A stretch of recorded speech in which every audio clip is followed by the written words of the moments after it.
Good evening, ladies and gentlemen, and welcome to the one and only Rum Boys Fantasy Network. It's your boy Rum Boys Robbie, partnered by my co-host for the evening, Jeff the Scout. Taco will be on shortly as well. And honestly, I dropped the link in the Rum Boys group chat so anyone can kind of really fucking just do whatever the fuck they want to jump on whenever they want.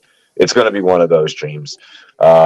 Football is back, ladies and gentlemen. Football is back. We do have some preseason football. We will get into some play-by-play coverage, and I don't know if you guys took a peek see down in the description section over here on YouTube, but we're also going to get into an underdog draft a little bit later on. But first things first. Can you pay my bills? Can you pay my telephone bills? We got to go ahead and pay some bills. Got to take you guys over to shopgld.com. Put it into YouTube. Hit me up. DM me for a link. DM me for a link. Check out all of our sponsors. Links are in the descriptions. All that shit helps us out. Yo, take them to the yacht really quick. Found out now.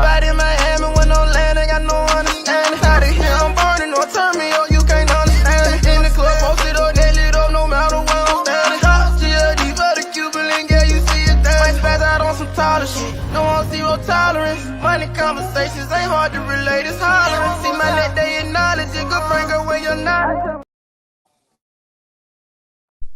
Oh, we're back. Again, ladies and gentlemen, shop GLD. Get your GLD just like me. You see, I'm rocking my Commander's chain. We're gonna have to get Jeff a Jets one. We're gonna have to hook you up with a Jets one, bro. Hey, I'm down, big dog. Exactly, bro. Yo, it's fall time. You're gonna be having like the nice like cardigans and sweaters and shit on. Like, you trying to break out like the boots Bro, and I everything. live You in gotta be iced out. You gotta I be live in iced Las out. Vegas. Cardigan. Yeah, you would. What do you mean You're cardigan? fucking, What, dog? It's gonna be yeah, you're in 90 a to fucking desert. November. Like, You're in a fucking desert. Doesn't count. Also want to shout out our homies over at FTN. Use promo code FTN10 and take 10% off. Really quick, I gotta shout out the homie Aaron Schatz. He was on NFL Network. He was on Good Morning Football actually yesterday. If you guys know the great Aaron Schatz, he is the one who predicted that the Philadelphia Eagles would make it into last year's Super Bowl. You got to pick up his sports almanac. This year's on FTN. We're fucking honored to be able to host it and have it. Also, got to shout out the homie Jeff Radcliffe and the draft guide. Go pick that up. It is fantasy football season, ladies and gentlemen. Go pick up your draft guide. And then also, I want to shout our homies over at All 22. All 22 is for me. It's for you. Big shout out to the homies over at PFF Pro Football Focus. All 22 is the first ever fantasy football format where you can draft a full 53-man roster and compete in a 10 to 12-man league against yourself and your friends and your family and so on and so forth. If you really feel like you're a NFL guru, you need to get on over to All 22. Use promo code RUMBOYS. We're throwing out a really good deal right now. You can get like the whole shebang, like the whole subscription package, for like I want to say it's like $24.99 when you use our promo code. So, like, if you're into having exclusive film, exclusive coaches breakdowns, player profiles, things of that nature, you need to get on over there. You need to use our promo code. You need to represent the Rum Boys. Use all of our fucking links. Links are in the description. Cheers to me, cheers to you, all the Rum Boys and girls. What it do? Dilly. Jeff, you ready for some football, my guy? yeah, man, let's do it.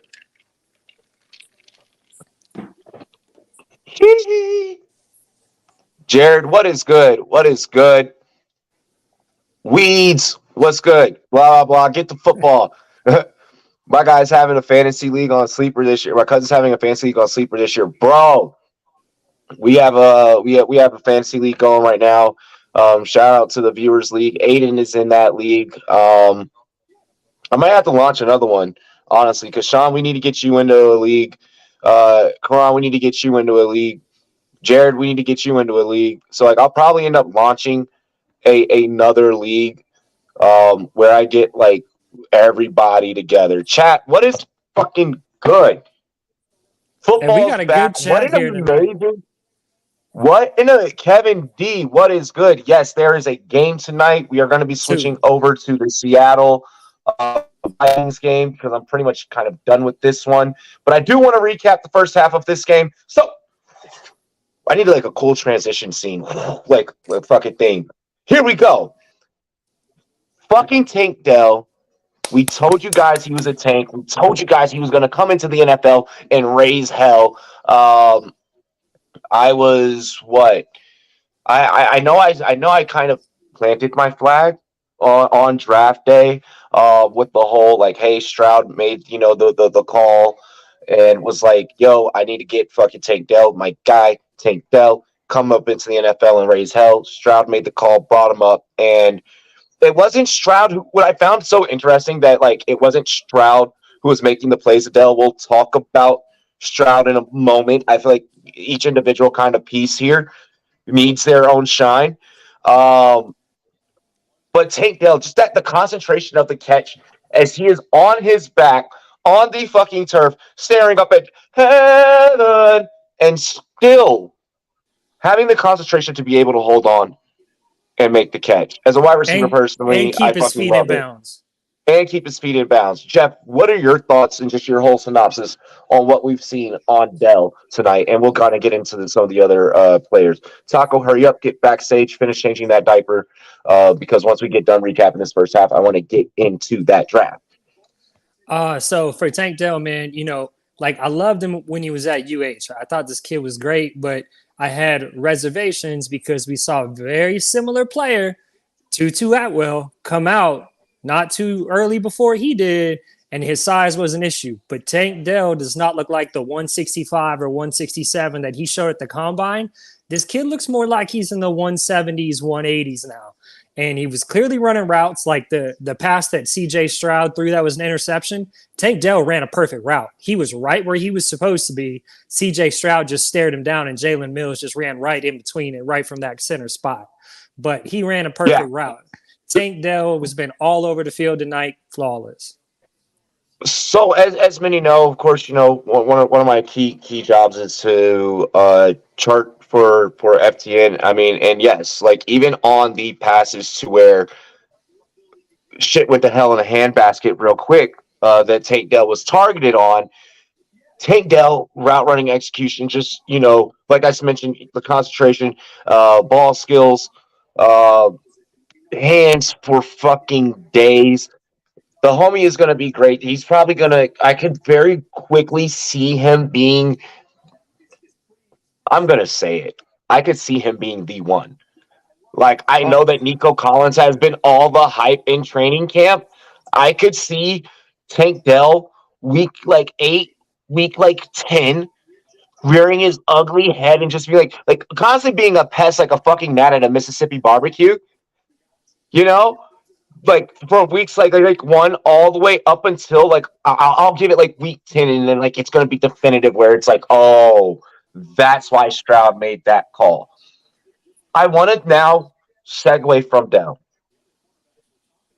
and I want to get into our first half preseason player of the game of the night with a segment of what the fuck was that preseason edition, aka what we also call Bloody Why is the Rum Always Gone? As we enter in Why is the Rum is Always Gone, there's no other reason why the rum is gone than CJ Stroud and that fucking interception. It's just how clumsy and buffoonery he looked. We were both in the military. You ever remember your sergeant? You're like, what is this gaggle fuck? He looked like a gaggle himself. A one-man gaggle. What are your thoughts on Stroud? Well, for one, Stroud's offensive line didn't help him at all. They had no run game. He did take that sack, and I want to knock him on the sack. I really do, because he easily could have thrown that ball away. Like, he wasn't that far away from the line of scrimmage, and he's got a strong enough arm. I think it just shows, like I wrote like that giant ass article like a couple years ago about the struggle with first round quarterbacks and not drafting them correctly. But what I think it showed is Stroud is going to struggle early on because he doesn't know how to be on a bad team. He doesn't know how to maneuver the pocket with a bad offensive line. And I know we're talking about Stroud, But once again, Bill Belichick hit on another pass rusher.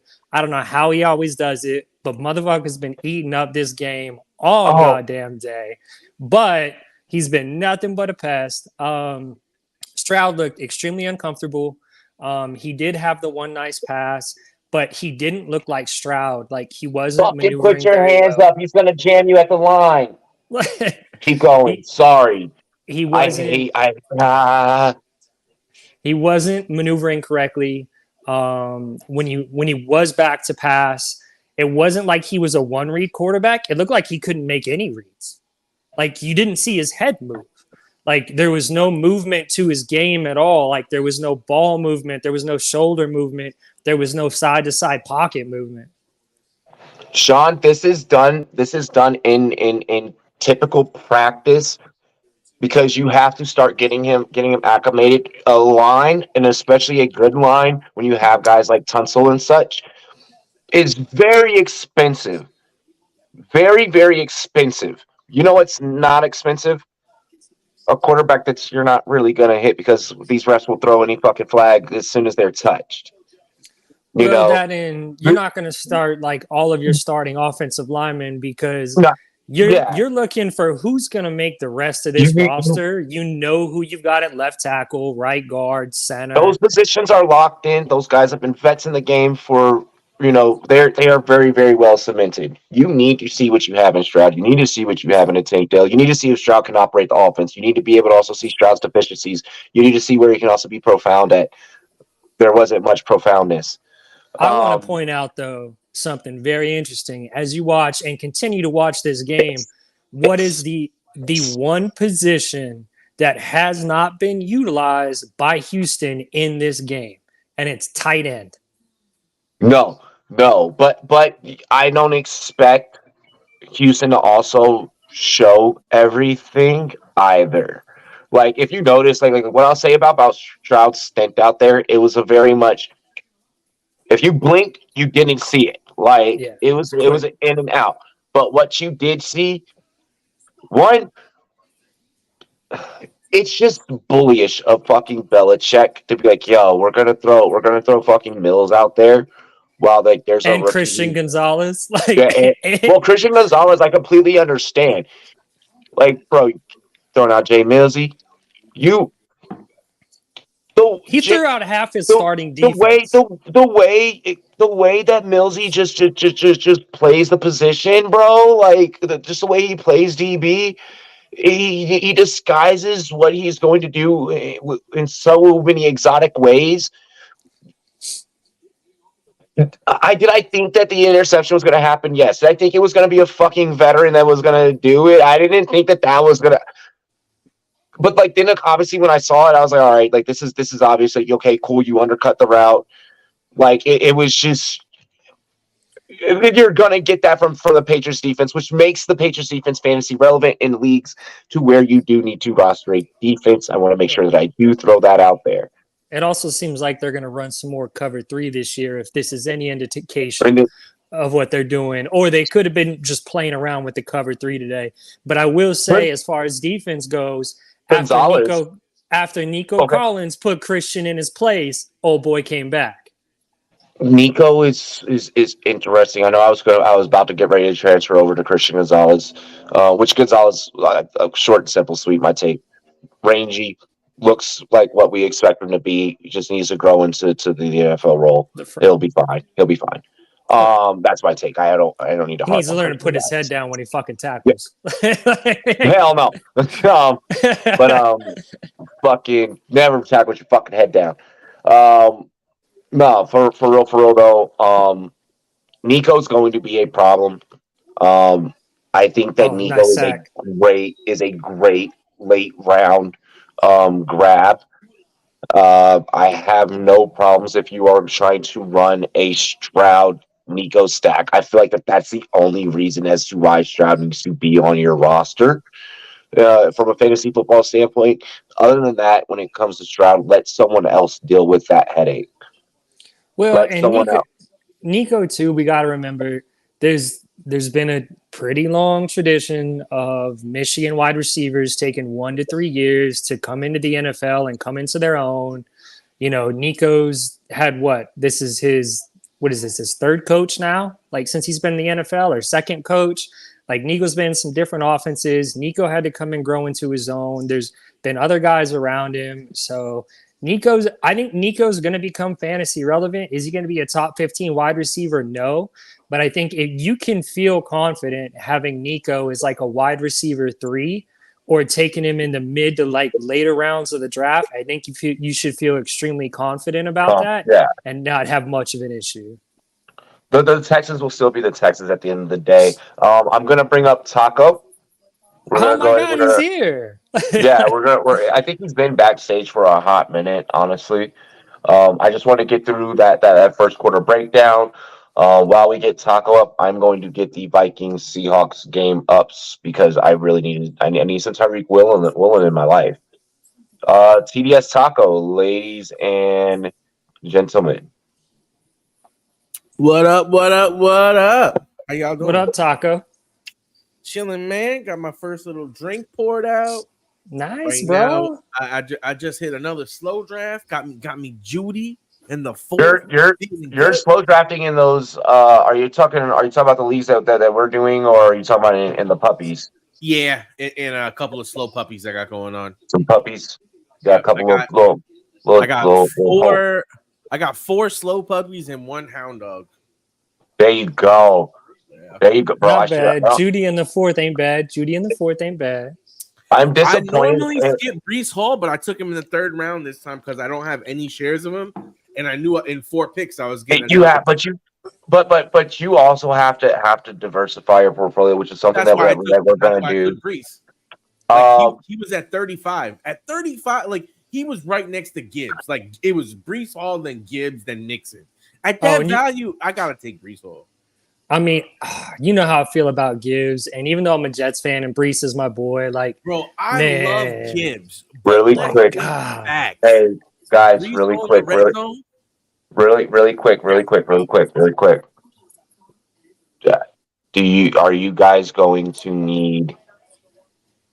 This is not saying that we would do company password sharing. Do you guys are you guys good on NFL Plus? I do not have that. I don't think I have it either. Okay, and we'll get that taken care of off air. Probably we'll probably get that taken. I'll probably have you guys come in early tomorrow before the show. We'll get that done. Cool. All right, I'm gonna try and get us. Who's gonna take over the Patriots game?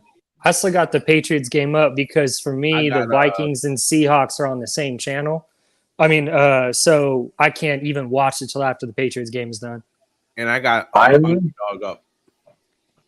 Yep. You're gonna have underdog up. I'm gonna try and get Seattle, Minnesota. Let me first get us the game. Once I get us the game, then we can jump into a draft. And it looks like Jeff is joining us. SC Express. What up, big dog? Spicy. I didn't know with the trophy he made for himself. Yeah, I'm not even set up for this. I wasn't ready. I can't do underdog because Connecticut sucks, and I'm blacked out from the Patriots and the Texans. How?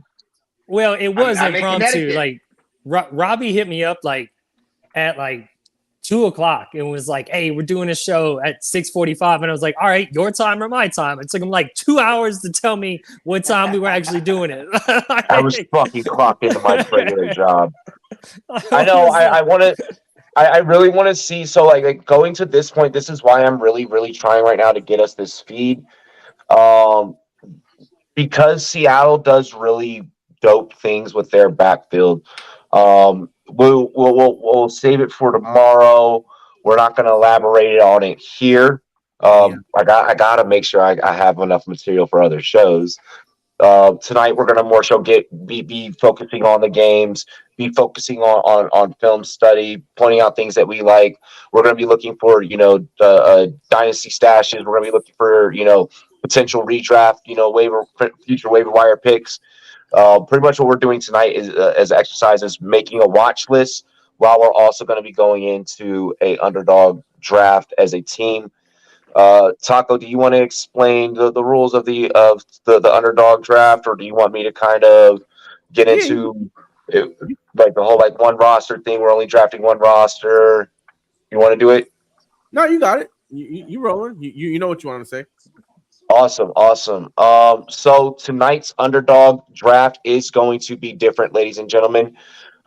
Chat, it's gonna be lit. It's gonna be lit. We are actually doing a team draft.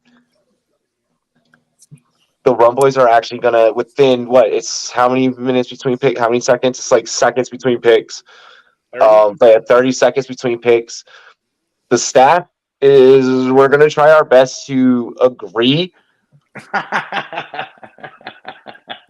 And awesome. We're gonna try and draft a team worth $3 million that will Lord win have us. mercy on our souls. There's gonna be a lot of arguing. I already know this. This is gonna be an entertaining fucking stream. Oh, I can funny. tell already. But we are gonna try and draft a $3 million team in the Best Ball Mania. Why? Because we love fantasy football and we fucking love money at this channel. That'll be one nice party after we win. Yeah, Yeah, right. and the rules of engagement. If we We'll if shoot the we next all God video. yep, we are all streaming together. So if this lineup does hit, we all split the profit together. Hey, I'm cool with it. Alrighty. So we gotta do 4 streams, boys. We got a round robin this bitch. 4 shots to win. Oh, so Robbie, you said something about draft and stash. If you haven't been watching this Patriots game, Nixon, the wide receiver, has been balling out this game. Whether or not he does much, because Bill Belichick, like in the way they run their team, there isn't a lot of other options. But if you're looking at taking a late round flyer, or like you drafted early and week 1 comes around and he's sitting on the waiver wire and you're up and down about somebody else, take a flyer on this kid. He clearly knew what he was doing. He's got some strength. He's got some hands. He's not the fastest guy on the field, but he's definitely worth a late round stash for sure. You know what I'm going to say too? Yeah, I'm going to butcher the name, but I think it's Mike Reese who covers the Pats locally up in Boston. Yeah. And he's a fucking amazing guy, by the way. Yes. So he was not complimentary of the top receivers in New England from what he was seeing. So if we're seeing this out of a kid tonight, that's definitely worth keeping an eye on. Okay, it looks like we all are going to be tuned into this Houston game. Fuck. Hey, Robbie, I may be the only one who gets the stream because I may get the West Coast feed because I'm blocked out for the Pats. Which is dumb that you're blacked out in preseason. That's so stupid that you're blacked out in preseason. Game doesn't start for 40. Oh, wait. Game doesn't. Plus apps. That I know. Hey, this is why we have a chat. Hold on. This is why we have a chat. Oh, by the way, promo code RumBoysRobbie if you want to draft underdog. We are going to be hosting DFS tournaments, weekly DFS tournaments this year for everyone to be able to just, we'll be doing like $2 weekly tournaments, throw in $2, draft a DFS team, walk away with some money. I will say this. Let me go real quick for underdog, and we'll go. For all my Las Vegas boys watching out here today, no, you cannot do underdog in the state of Nevada. Sorry about it, boys. No, yeah, Nevada's some greedy whores. You guys want to throw out some promo? Let people know that we're about to start up an underdog. I think it's like while we're waiting on Taco to kind of get things set up here. I'll pull this back down for a second. I'm pretty sure I can almost guarantee he's going to make sure that his Ethernet is connected. I can guarantee that's exactly what that is. He's going to make sure that because I mean, bro, like you're drafting a $3 million lineup. Like, we're not playing around here, ladies and gentlemen. Like, yeah, we're gonna have fun while we do this draft, but we really are here to kick ass and take names. All 4 of us on stream have been in real life drafts, whether that be it for money or for charity. We have real life drafts going on. You really need draft advice. Start throwing out fantasy questions like now. Let's start, kind of throwing out those things. Let's start thinking outside of the box now. We're going to discuss some things here during this best ball tournament in regards to, correlations, advanced ratings, top scoring offenses, different things of that nature to really kind of help you guys. Right before kickoff starts come September, you need to get in on underdog. You need to chase this $3 million. Scare money don't make no money. You're not gonna $3 million is not gonna pop up in your fucking account unless you get in this tournament and play. Like you need to play, you need to put in the effort. All right, green lights. I will say, like, as we're talking about fantasy football advice, fantasy football questions, we've got our mental health awareness league. Yes, I drafted Hayden. I did it because I donated to his foundation. But it was interesting to me that in the last round, in back-to-back picks, went Baker Mayfield, Kyle Trask. Oh, yeah. And also our staff draft is going on. Our viewers draft is going on as well. All righty. Taco, let's get into this. We got the first pick? Nah, one more. Yeah, we had to wait for it to fill. Ooh. 8. We're picking 8th. We got a typical taco spot. So what are we thinking here? What are we thinking here at 8th, boys? It's pretty simple. We looking at one of these elite running backs if they're falling. I feel like yeah. Let's go. Are we doing let's PPR? Go yeah. What are the basic settings? Sorry. 0.5. Single QB. Receiving, single QB, 3 wide receivers, 2 running backs, 1 flex. Now, what I notice about this is it drafts more like a PPR because they play 3 wide receivers, so everyone's trying to stack elite wide receivers early. So give me some CMC. What usually happens is the running backs tend to fall. So I'm seeing Eckler, Chubb, and Robinson typically fall into this spot. If we could get Chubb, we're definitely taking Chubb. I think I usually go like I'll say this. If Diggs is there, I think that maybe we should snag Diggs in the chance of stacking him with Josh Allen. Okay. We can reach for the opportunity for that stack. This is going to be awesome. We could take All Allen right, so in the JJ third, went 1. and if we don't get Allen in the third, we could end up getting another stack opportunity later on. And what do we got? 30 seconds. All right. Yep. But here's the thing: you don't have much Chubb exposure already. I agree with you, but I would rather grab one of those guys over Chubb right now. But if you already have rosters, with that construction, I don't have a Diggs Allen stack though. The Diggs Allen stack is what we're going for. Then you need to be reaching for Allen, honestly, if you're going to pull that off. I mean, obviously, you have to reach for him. I would go Chubb, or I would go Chubb here. I would personally do the Chubb thing just because of the lack of exposure in your portfolio. Well, I don't want to worry about it, but we can't worry about all. This is just our 4, though. You're right. But I want to win $3 million fucking dollars, and Chubb is gonna probably be that guy that's gonna be part of your best ball lineup that wins $3 million. Jesus Christ! Oh my God! I have like 0, so I'm in on Chubb. I don't have any, so that would be. I have 0 Chubb exposure. Like if this was a real draft, I'm taking Amon St. Brown. Like if this was a real draft, I'm taking Amon St. Brown or Bijan Robinson, hands down. But because I don't have much, I would have loved the Bijan value there too, but I didn't expect Chubb to be sitting there. I think I have a 19% Bijan. Well, exposure. I'm also really interested in the fact that when the Falcons released their depth chart, Bijan was 3. I don't know if it was news hype, if they're trying to make noise, or what's going on in that camp. But to me, like that was a bit interesting. Like, you go get Bijan, and like I know he's going to be a stud. Like he's going to take over that first spot. But after that made me just a little weary to take Bijan over someone like Chubb or Barkley or CMC or someone like that. Let's see how this ADP works out for us, boys. Because to Taco's point, like we could pull off an Amon St. Brown and then wait real late on quarterback and grab us a Jared Goff for that stack. We just now have to focus on week 17 correlation with that. And in order to do that, I believe Dallas plays Detroit week 17. Dallas plays Detroit week 17 is correct. So then we're gonna have to make sure we're Jets gonna have to find a way to get us some Tony Pollard. Then I wouldn't go back to back running back here though. Dude, I wouldn't go back to back. I wouldn't go back to back running back. I wouldn't go back to back running back. We I went don't like to playing the first round. Dallas defense. So our either. next pick definitely can't be Tony Pollard. I would go either Wilson or Devonta right now.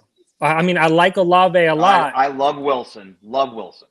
Well, I love Wilson. I love Garrett Wilson. Garrett Wilson's gone. I think I'm talking. Well, he Garrett was Wilson's there. gone. It's Yeah, he Waddle, was there. Pollard and Olave. Fuck. Pollard, and Olave. I mean, we on the I'd clock? probably go Olave. I'd probably go Olave. Yeah, and then get us some fucking Derek Carr later on. All right. Or do we go crazy and go Mahomes? Oh no. I was thinking that because of different crazy fucking ways. If I would have had Kelsey, I would say yes. Yes, yeah.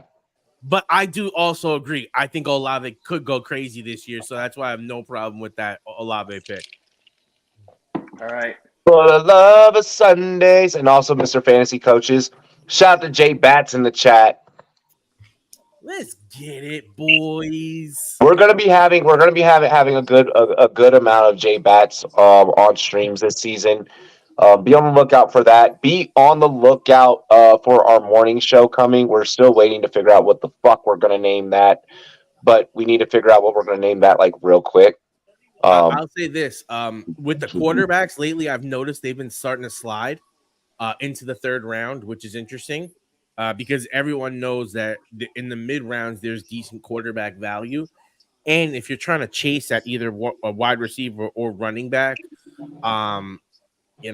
those are ideal rounds for some high impact targets. I think that one of those high impact targets is a guy that the chat just bring back waiver wire videos. Yeah. Oh wait, don't worry, we are going to have waiver wire videos. Oh, yeah. Morning show coming, waiver wire videos coming. Waiver wire videos are literally my favorite. Like I love diamonds in the rough. Waiver wire videos are a requirement. AMAs are coming back. We'll be live Wednesday nights, 9 p.m. Mountain or 9 p.m. Eastern time. We'll be live for AMAs Wednesday nights. So you need fancy questions. I love this question right here while we wait to get on the clock. Bro, I think you have the same theory on this guy. Done. That's it. That's the name. Coffee and Conversations. That's it.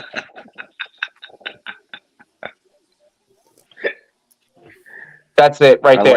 I like it. Fuck, that was sex. The morning brew. Is it could be any? Oh, that one was good too, Taco. That one was good. That sounds like an Apple TV series, though, or something. I want to get into this question before we end up on the clock. I am a huge Charbonnet truther just because of like the Seattle. And I was gonna wait till we got into the Seattle broadcast for this here a little bit later. But I can kind of touch on it right now as we kind of get ready to segue into that broadcast. I told you we would have been able to get Allen in the third. I think he'll fall. Oh, really? Oh, bro. I mean, that it would have been. It would have been. We could have went that way, but we're fine. But what I do want to touch on though, really quick, with Zach Charbonnet, because he could potentially end up on this build. I think that when you play the Charbonnet pick from a fantasy standpoint, you're going on the classic. You're going on the classic fact of like Seattle running backs get hurt, and I think that Charbonnet has a bright future in Seattle. So, should anything happen to Kenneth Walker, I would go Allen or Hall. Kenneth Walker is not much of a pass catcher, and they're saying that this kid is going to be taking that pass catching role, which I like, and this sets him up for a good opportunity in the red zone. We're also seeing that this kid is injured, and it's going to give him an opportunity to play. Right now, I think I want to go wide receiver, but looking at Breece Hall sitting right there is mighty sexy, and same thing with Josh Allen right here. It's mighty sexy. I would probably go Breece or Gibbs, and I'm Gibbs. Like I am a Jets fan, but my problem Gibbs, is man. I like the running backs late, and I do love Judy this year. I love the running backs late. I'm out. You have way too much Judy. and I don't. Debo.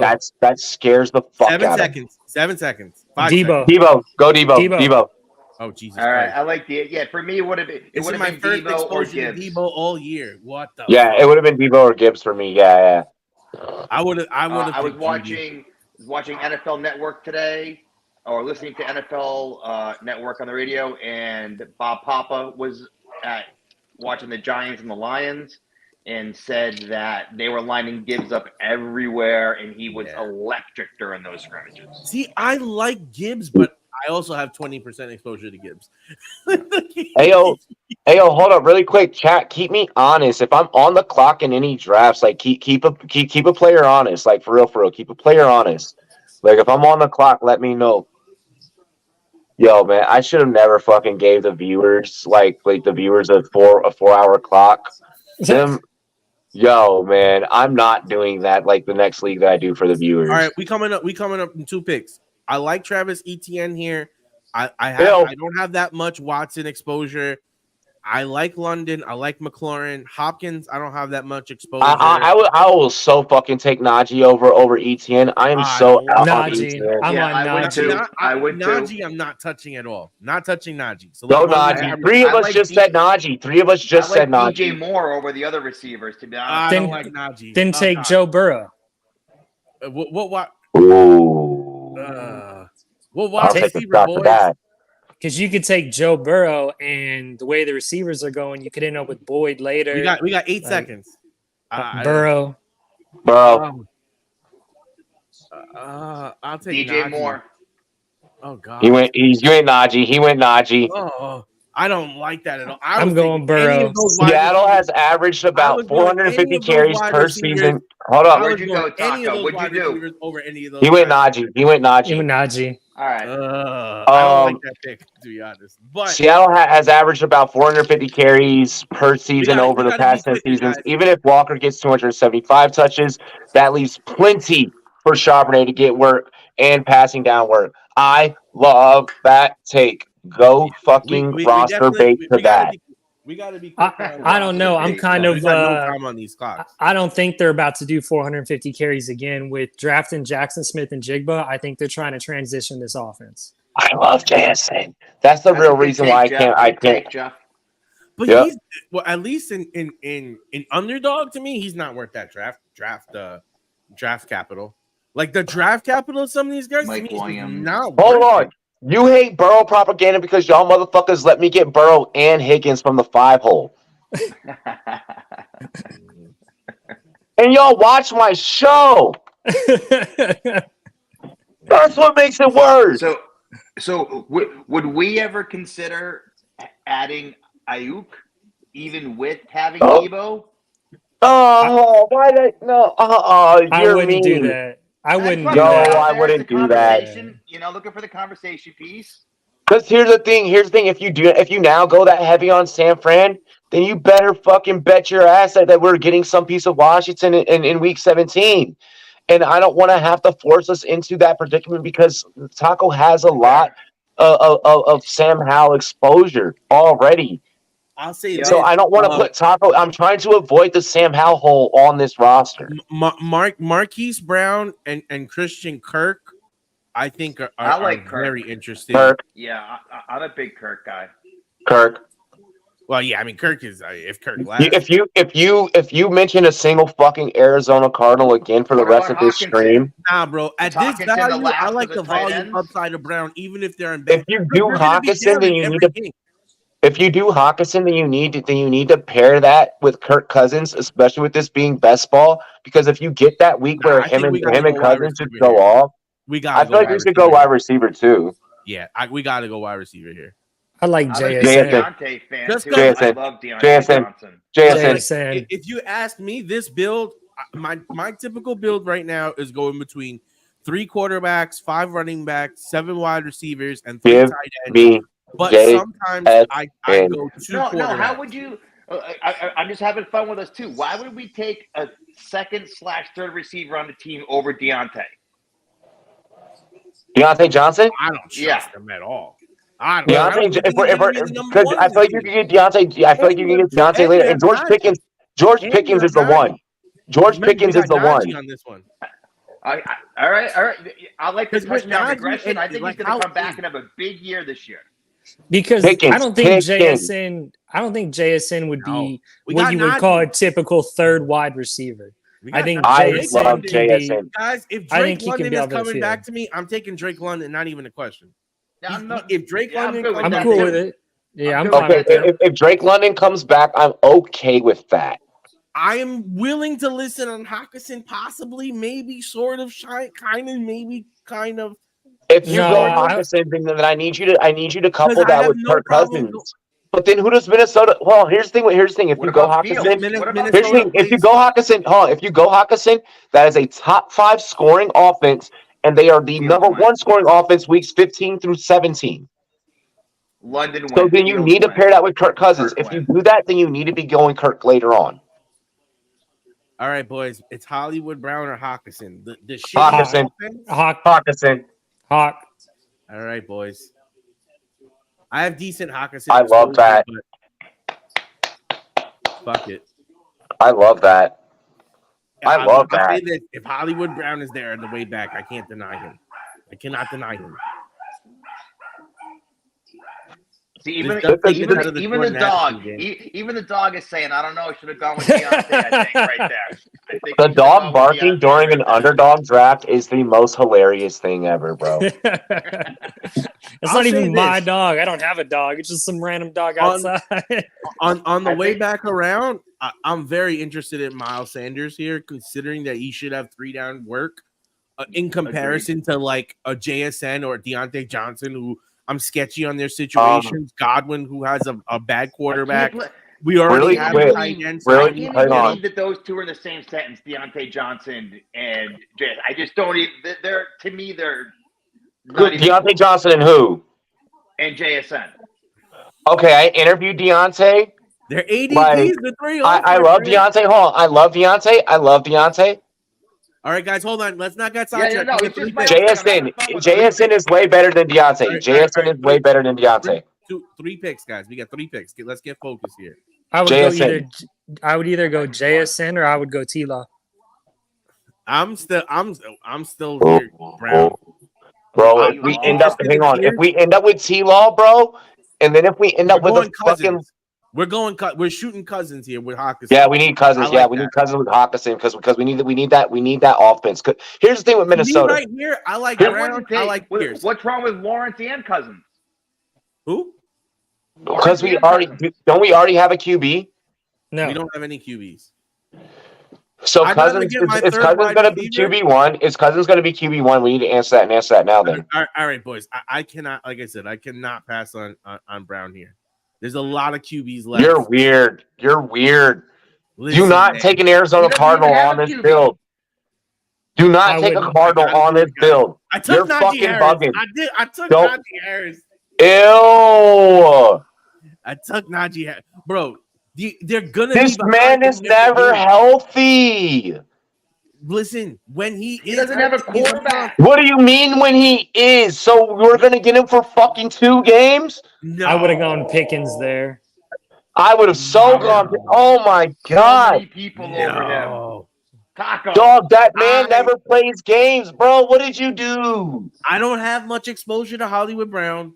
He's Yeah, at what are you- Nobody Yeah. does. There's a Nobody reason does. nobody does. Nah, man. I could Nobody find you does. plenty of things. Listen, I feel that way about Najee.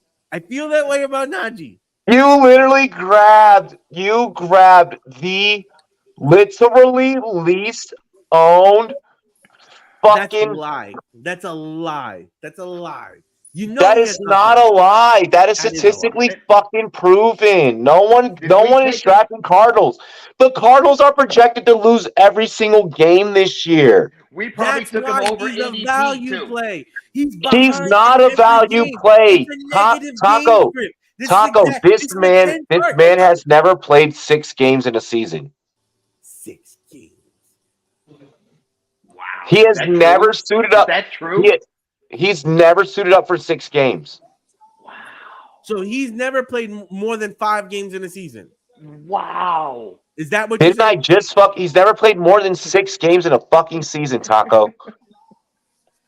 I don't know. I got to double check that. Let me check That's Pro a Football snap and a Reference. half. That doesn't sound right.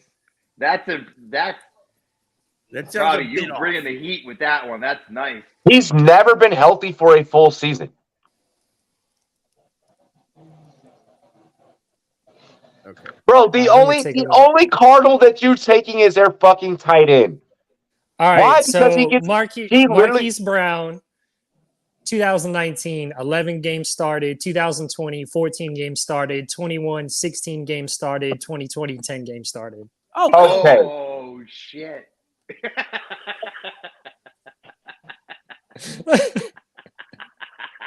I like it. I like it. And how many fantasy points? And how many fantasy points per season? How many fantasy points per season? All right, boys. He's only averaged out had to 6 he's games only for had one 1,000-yard year, so I'll give you that one. DeAndre That's Swift. That's why it seems like this motherfucker hasn't been healthy for 6 games. Oh yeah, no, it's so horrible. I mean, I have 0 with him until tonight. Listen, Bro, I had 0 of Najee until tonight. You want to know how many shares of Hollywood Brown I have? I would go An DeAndre Instagram Swift here. picture. I have an Instagram picture. I'm helping you diversify your portfolio, Robbie. I'm saying Swift here, by the way. Oh wait, I where don't are mind we? that All pick. right, all right, I all have a right. good amount of That was exposure. all right. So we'll be coming up on now. I'm like, yeah, I'm trying to think. How do we bounce back after that shitty fucking pick? I'm I saying also Swift. don't mind Watson to pair him with Chubb here because then you still got more on the comeback. But I agree. I like Swift here. I actually don't mind James Cook as well. I like James Cook. I love James Cook. I love the James Cook experiment. I'm Swift over Cook on this one. I will say that I'm Swift over Cook. So if Jeff? Kamara wasn't suspended, with him and All right, we got Cook being in the 13 same seconds. sentence? I Yeah. did interview Hollywood Swift. Brown. Who are you Hollywood. taking, Jeff? Cook or Swift? Swift. Jeff, 3 seconds. No. Dress, go Swift. Dotson, we got auto picked. We got Jahan Dotson. That's what we needed. Exactly. We what said needed. Swift at like 30 seconds, to be fair. Bro, Well, Robbie and me were Cook. You were Swift. I was trying to get Jeff to give us. I know. I did say Swift. I gotta did say call you Swift over SC. Cook. I guess we double Jeffed it. Yeah, I effed it up. So Fine. I mean, I don't have much Dotson exposure. No, me either. So this Taco is is now just clicking buttons. This No, is what's what gonna I mean happen when I now? say, Auto pick. hold What on. are you talking No, about? this is gonna This win. This is gonna win. This man drafted Hollywood Brown. Bro, Hollywood. You'll see sites that are projecting Mississippi. Why the went- fuck is Hollywood Brown our fucking 4th receiver? We have Jahan We just Dotson. went We have Jahan Dotson. Hollywood Dotson. Thank God. All right. Fuck, now you gotta go to 6. Shut up. All right, we got 3 picks. Let's get on the same page here. Let's All get right, our let's get our quarterback. Let's reach for our quarterback. I'd go for the quarterback now. Take him now. Yeah, just to go for the What are our jugular. options? You would All go right, for hit- Cousins right here instead of just taking the running back here, Cook, and waiting for Cousins, who should be back there.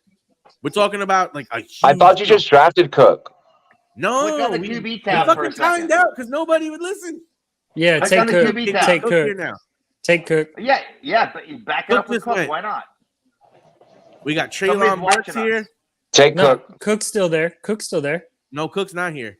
20 seconds. Cook's gone. Go Cousins. They get your quarterback. Get your quarterback. Get your quarterback. Get your quarterback. Jump for him right now. Or Yep. Pacheco. This is 20 spots above ADP. You sure? All right, then Who get gives off. a fuck about ADP? Ugh. You fucked Oh. ADP when you took Hollywood Brown. I think that way about Najee. I don't love Samuel. Hey, I well, do don't think that auto Brown has again. good Pick upside. him. It's a Pick him. negative Pick him. game script all season. Yeah. No, we got our Johnny quarterback. Cousins. We got our quarterback. I don't love it, but let's go. Let's go. Who does boys. Minnesota play week 17? All right. Minnesota is playing Green Bay. Where? In week 17? Yes, they are. Yeah, they always do rivalry at the end of the year now. Oh They're my playing it in Minnesota. gosh. I don't even think Green Bay is going to be competitive. I don't even know if it's worth the correlation. Well, throughout the season, it's enough on a top team. It's the tight end. I'm willing to take I a don't late think round. I'm willing to take a late round shot on Reed or Dobbs. for the sake of correlation. Is Aaron Hey, Jones still available? Taco, No, scroll down. Aaron Jones is Taco, long scroll gone. down a little bit. Which one? Scroll down a little bit. Oh yeah. So like past Michael Thomas, so I can see what's there. Yep. So I can Antonio pass Slant Gibson, Boy. AJ Dillon, Penny, Jameson Williams, Charbonnet, Brian Robinson. AJ Dillon sounds pretty nice. Fuck that Brian Robinson pick is so AJ Dillon, yeah, for the correlation. If they're playing week 17, then you need to go correlation. I think it'll be hard for AJ Dillon to come back based on where You already know that's not gonna. Yeah, you already know. Yeah. So you know that you're gonna have to do it. Yeah, I feel like Dillon has to happen just because of correlation. No. I'm saying he's not gonna last. I don't think. I think someone will draft him before we get a chance. Oh, I got it. Then if that happens, then I see you're setting a Q. Charbonnet, I love. What does our receiver room look like? What? What does our receiver room look like? God damn, man. Olave, Debo. We got 2 week 14 receivers. Ouch. All right. I like the Charbonnet option. What's our running back? Do we already have a flex? Right now, technically, Dotson's in the flex, but I like our running back situation so far. But AJ Dillon, I think, would add that. If you think Najee Harris is going to be good, then our running back situation would be solid. Our AJ Dillon, just because of the week 17 correlation, knowing that he couldn't come back to us, is a must get.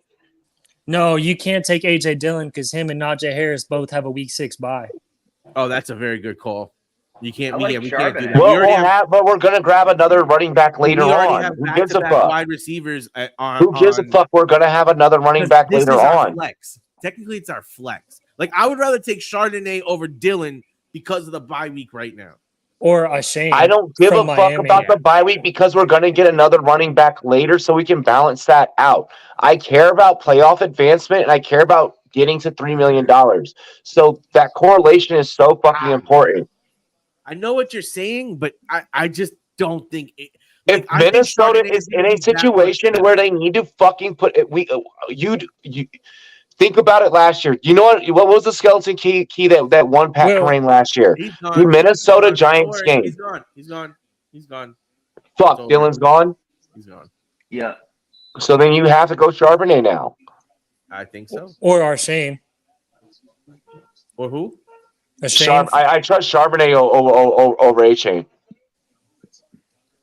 Could Dobbs make it back to us for the correlation for week 17? Huh? Will Dobbs make it back to us for the week 17 correlation? I think that Dobbs will make it back to us. Yeah, then I would go back too. Dobbs will make it back. Because nobody's drafting Dobbs right now because no one trusts Jordan Love. Yeah, so it makes it the perfect late round flyer so that in the event that Dobbs is something cool, we now have the correlation, and that's great for our playoff advancement, and that can hopefully make up for Hollywood Brown that's never going to do anything for us. I think that he'll be significant. Hollywood will be significantly. I think you're significantly underrating what Hollywood Brown is doing. When you look back at it, what you're talking about, where he ends Hollywood's stat line does it enough himself. I don't have to do it. Hollywood has put up some great stat lines. I already told you. There is going to be Hollywood's best year was 2021. Hollywood Brown had a 62% catch ratio, 1,008 yards, 6 touchdowns, 91 receptions on 146 targets from Lamar Jackson. Like, I mean, the Hollywood can play ball. I'm not worried about for 1,000 yard stat line. That's the ugliest 1,000-yard stat line. Like that is a 63% catch ratio for a guy who is like a deep. It's a 62. It's a 62. Hold on, Robert. I think the number one thing you're completely discounting is the fact that they're going to be behind in every single fucking game. You know what that means? Every single game in the fourth quarter when it's garbage time. It doesn't matter if your quarterback can't get you the ball. It doesn't matter if your quarterback can't get you the ball. You know why? Do you trust Kyler Murray? Do you trust Kyler Murray? Far behind, they're just going to hand it off. Do you trust Kyler Murray? The Cardinals are going to tank for the 1-on-1. We got 3 picks up until us. All right. We have 3 running backs, 4 wide receivers. A-Chain is there. I almost like Kincaid here, to be honest with you. Do we need another tight end? Early tight end. I personally would rather take a shot at or Dobbs. Dobbs or I would rather take A-Chain because then we lock up. We only have one quarterback. Hold on, we only have one quarterback. We're gonna come back and get a quarterback later on. I think we can still grab. Hold on. Who's there at receiver? Nico. Fuck. I like A-Chain. I don't mind. Give me an Aaron Rodgers, Allen Lazard stack. Give me Rodgers, Allen Lazard. Give me Rodgers, Allen Lazard stack. Yeah, because you can easily pull that one off. All right, we got Rodgers. Even Mecole Hardman, I'm not mad at. That motherfucker ain't making the team. Yeah, I heard he's going to get cut. Really? Mecole Hardman? All my sources are saying that he's going to get cut. They have so many, and they're going after Devontae at the trade deadline anyway. So they're going to be. I don't think it's spot they need that. I don't think it's going to happen. Like, I don't think they're going to be able to get Devontae at the trade deadline. No, he took that money. He took that pay cut. I think it's a value thing. I don't think the Jets are going to be willing to give up the draft capital or whatever player they want back to be able to go and get Devontae. And then think about it, right? So then you have Garrett Wilson, Devontae, you've got Corey Davis, which whatever, Alan Lazard. Like, you don't need Lazard's going to be the two in that offense. Lazard's going to be the two. You don't need that many wide receivers. Corey Davis and a 2, and you take that cap off. Yeah. Oh, I think Lazard's taking the 2. I think Lazard's taking 2. I don't think Lazard's the 2. That's why I said let's go ahead and grab him with Rodgers. Well, when I saw he just went. I think Lazard just went. Was already off the board. Although I'll say this, I would have not minded waiting and then taking Carr as our guy because we have Olave and pairing. Oh shit, that's right. I forgot that we had Olave. I think that would have been.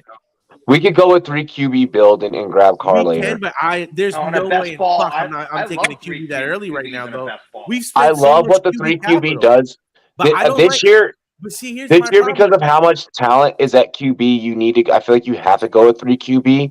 Here's my problem with our 3 QB build, though. We reached at QB for our first QB, so now we'll be fine. Hey, it shows Lazard still here, unless I'm on delay. Yeah, he's still. Okay, he's still there. If Lazard is still there, if Lazard is still there, and then we have the ability to be able to accomplish Carr later, and then maybe even like a late round Jawan Johnson at tight end. If Lazard gets taken, Rashid Shaheed. I'm going. I think Nico Collins next, and then Jameson Williams next. Because even if he's out a couple of weeks, his upside talent and him playing Dallas in week 17. But Williams hasn't even been looking good. It hasn't even been looking good. Click on that wide receiver tab. Click on the wide receiver tab, Taco. Yep. Yeah, so he's on. It's a huge drop off, though. It's a fucking drop off. It's a clip. Yeah, you pretty much got to get Lazard. We need Lazard to fall.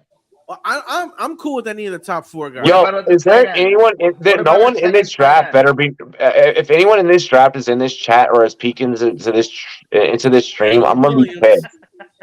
What about dude? That happens. That happens. No, Taco and I did a stream. And we were drafting against a couple of homies. Yeah, Fantasy Cafe or whatever.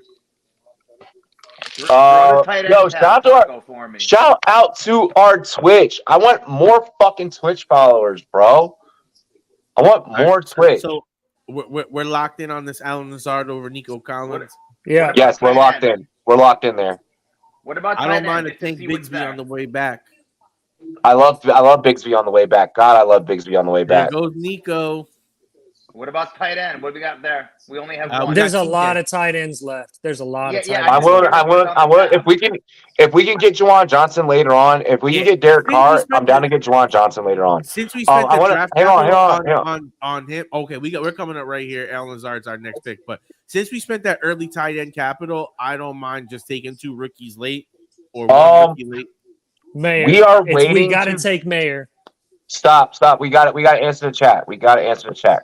Don't stop fucking neglecting the chat, y'all. Agree. That's bad streaming etiquette. Always acknowledge the chat. The chat comes before anything else. Who's in, who's out for Vikings Seahawks? We're waiting for the game to start. We're gonna run through starting lineups. I'll probably put. I'll probably just run through starting lineups once we get that. I know I posted the Texans lineup for you guys earlier. Was not able to get a Seattle depth chart, so. But I'm gonna get that for I'm gonna get that for you, King Rodham. I hope we see a Queen lot of Rodham. JSN tonight. See, I love JSN. I just So don't we think are gonna see this JSN. year. I just don't think this Yeah, year. he's gonna get Jason's the playing opportunity. tonight. I just don't think he's going to get the opportunity week in and week out. See, to me, I think by week 4 or 5, JSN takes Lockett's spot, and JSN You is the think? 2, and Yep. Lockett is the slot Oh, receiver, Okay. 100%. All right. If that happens, then yeah, then I totally get that. But I just Because don't know if I see that. I'm not saying Lockett is washed up, but what JSN can do comparative to DK Metcalf, they mesh so Perfect. well Agreed. together. Yeah, that's a, All right, Like- we're up in that's a 3 great picks, point, guys. Jeff. I agree. I think if Dulcich is there, we can take Dulcich. I'm I don't cool with mind that. Dulcich. I'm cool with I am Dulcich too. there. I am too. That's actually the tight end I was looking at last round, so that would be great I- with me. Yeah, I'm down with Dulcich. Especially considering that he's falling value, we can still, and God forbid they both have good weeks, they'll flex out. Yep. Because or either that we could go and get us another receiver. Chubb Another- and Charbonnet both have week 5 buys. Yeah, Then there's let's grab us let's grab us another running back here, and we can go Juwan Johnson later on, and just have a triple stack Do with we like Derek Carr. Do we like Elijah Mitchell enough, or do we wait? I'd wait. I would And take honestly Gus take. Edwards and Zamir I would Edwards a little honestly bit later? take. I would honestly take Dulcich here, I agree. and then come back. Because look, there's a lot of running backs left who have I opportunity. agree. Yep. I love Tank Bigsby. He's gone. I do too. Tank's gone. I'm a Tank's gone. huge Bigsby fan. Yeah, Tank's been moving up 7 drafts. seconds. Tank's gone. Tank's gone. He's gone. Yeah, he's been moving up drafts. What do I think about Quentin Johnson? He's quickly been moving up for me. Dulcich. Yeah, let's take What? Dulcich. Quentin Johnson's been moving up for me, and like a lot of people are like, well, the body catching. I'm kind of now beginning to reach a point where he's just so talented to where I don't think that it matters. I feel like he could just pull it off. Well, and I think I think Quentin's going to learn to catch away from his body a lot more. I think. Yes, I think he's going to learn. But you also got to remember, like when you ask the question, what do you think of Quentin Johnson? There's one thing you have to keep in mind. Neither Keenan Allen nor Mike Williams can ever stay healthy for an entire season in the last couple of seasons. Yep. So Yeah. Quentin Johnson at some point is probably going to start at the 1 or the 2, 3 or 4 games in a row. And he's worth the value there. Like, I'm not always high on like rookie wide receivers, but we've had some pretty good ones come out this draft. But I think Yes, we Quentin is have. probably in the best position to end up like Yeah, I don't know. in a position where he ends up in a wide receiver 1 situation for 1 to 2 weeks at a time, just based on the natural health of the Chargers. They're just naturally unhealthy. The same thing you said to me about the Seahawks, then I think has to apply here, right? Because if we think that JSN could take someone's job, I think Quentin just as easily could take someone's job. I I don't think think that he's could taking definitely- anyone. They paid Mike Williams way too much money for Quentin to instantly take Mike Williams' job. I think they're going to run 3 wide receiver sets. Oh, they definitely are. And we know they're going to try and like The problem with that not is use Eckler. So It's that way they Kellen don't have Moore. to It's pay him. Kellen Moore. That's the thing. the other thing is if Herbert plays this right, he oh shit, we're up in 4 picks, but he can just keep spreading this ball out, and everyone's a wide receiver too in fantasy, but in real life they're elite, and that's the real way it should be. Is like Show me our roster so far. Scroll down. Show me our roster. I kind of like we got 2 Roshan Johnson quarterbacks, here. 3 running backs, 5 wide receivers, and 2 tight ends. I kind of like Chase. I like Chase Brown here. I don't mind Chase Brown. I don't mind. I don't mind Kendrick Chase Well. Brown. I don't mind Kendre Miller. I don't mind Rashawn Johnson. If we go Kendre Miller, then we can't go. We can't do the 3 tight end bill with Juwan Johnson I would do because if we Chase go Brown. Derek Carr, I would do Chase Brown because I think we can get Roshan on the turnaround. So I think we can go back to Chase that. God, I Brown, love Roshan. Chase Fuck, I Brown love is down here though. We could wait on Chase Brown. Like, So we you can want to go still get him. Roshan first? Yeah, I would much rather have I Roshan. like Mingo here. I mean, because we Ew. probably might not get him. I don't mind Kenneth Gainwell either, because much to your point, someone over there is going to get hurt. Whether Penny or Swift, those Big guys Chase are built to Brown. get hurt. And I I'm a like big the Chase Roshan. Brown I like fan. the I like the Roshan. I like the I Roshan. vote Roshan. I like the Derek Carr later on because we need to have that. We need to have that extra you got stack. 4 running backs there though versus nobody else with Gainwell. But we're gonna go Roshan. I I vote love Roshan. Gainwell All right, too. we're going Roshan. One thing we should talk about, Robbie, tomorrow maybe is the charges that were brought up against Mixon and what that could mean. There's some serious shit He's in gonna be those. fine. They I brought don't new know, charges. man. Yeah, New but you charges? look at it. Yeah, I mean, he could easily get suspended for a few games. Wait. Yeah. Easy. I Dude, don't he know fired about it. that. Dude, he shot a kid in the foot. He shot a teenager in the foot.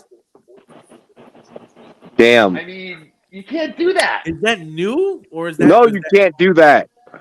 You But- can't He said do you that. can't No. do Didn't that. they do that? But didn't they know that before they restructured his contract? I think that's part Hey, yo, of why queue they up restructured. Derek Carr, bro. Queue up Derek Carr so that we have that. I will do my research for tomorrow. I want that. There's on no the, Derek Carr anymore, sir.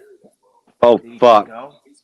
He was gone before Yeah, there you we go, even had a just chance passed at him. him. So then let's settle with the 2 QB kind of build then. Well, I guess we could see maybe last round we take a stab. I think now it's about catching falling value. We're up in a couple of picks. I mean, we have Jahan Dotson. We could grab Sam Howell. We can grab a decent amount of guys. I mean, I think at this point, I don't mind taking Ford or Gainwell. Although, like I said, with I the love guys in front of Gainwell. him, I think Gainwell is going to have an opportunity to play. I think that you do need too. more I'm a receivers. Big Gainwell fan. We do need more receivers, but we have 5 right now. There's I think you gotta go. I think You you just gotta go mad running because you back can here. shoot a kid taco. Oh my god. I think you gotta go. I think you gotta go Brown here. I don't and mind then- White Reed here either for that And then you correlation can- Green Bay. And then you can take a wide receiver in the next round. Like I think you gotta go. I think you gotta go run and go get Brown because I don't know if he'd make it back. Brown is actually lower ranked than the receiver right now. So you guys Brown always will turn make my it back. camera- Brown will make it back. I'm not worried about Brown. All right, so we take the wide receiver from Green Bay for correlation purposes. I like Which that one? call. Which I'm one? Reed, I like that call. I like Yeah, that call. Yeah, I do too. I'm down. So do you guys want me to turn my camera around and stream you? He said, this kind of Jeff, you're game? still a bitch for taking Pat away from me.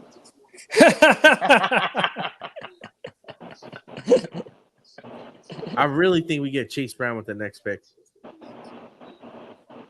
Now, Aiden, he never asked that. He never asked that. technically, there would be one more QB and one more tight end in my normal builds. I think we definitely take at least one more tight end. I think we take a rookie upside tight end. So Sam Laporta's there. He's having a great camp. He's having a great camp. Musgrave is there. Meyer is there. I like. But then if we Meyer do a lot. if we do I it, like if we Meyer do a lot. I like Meyer just because that they're gonna throw the tight end there in Vegas. They ain't got shit else. But next pick, we're gonna lock in Chase Brown. I like the little Porta because of the opportunities to go up against heads up against Minnesota twice. Well, Laporta just went. It looks Yeah. like. Fuck. Oh, see, somebody's watching us. Who's watching us? Gus Edwards, I love that. I wouldn't be Love surprised if to, someone too. if someone Love is that, watching the 'cause stream. Dobbins doesn't want to play at all under his contract. He's ripped. I heard he's getting ready to come back. I thought he did like a knee scope. He did. Dude, if he did another knee scope, that's almost worse. Well, from what I heard, like what I read was he was just It's clean taking out? out some of the extra scar tissue. That was Yeah. it. It wasn't like a major procedure. It was just taking out the scar tissue that was there. Ooh, So- Jalen Hyatt. So I I agree don't a think lot. I'd really like. I wouldn't really I'm like actually think into it. falling on Hyatt right now. I mean, And they're I'm going See, starting I'm- to to elevate on give him a Slayton. combo lock to get into that knee right now. You know, I mean, I'm up on anyone can Hyatt. Get in there.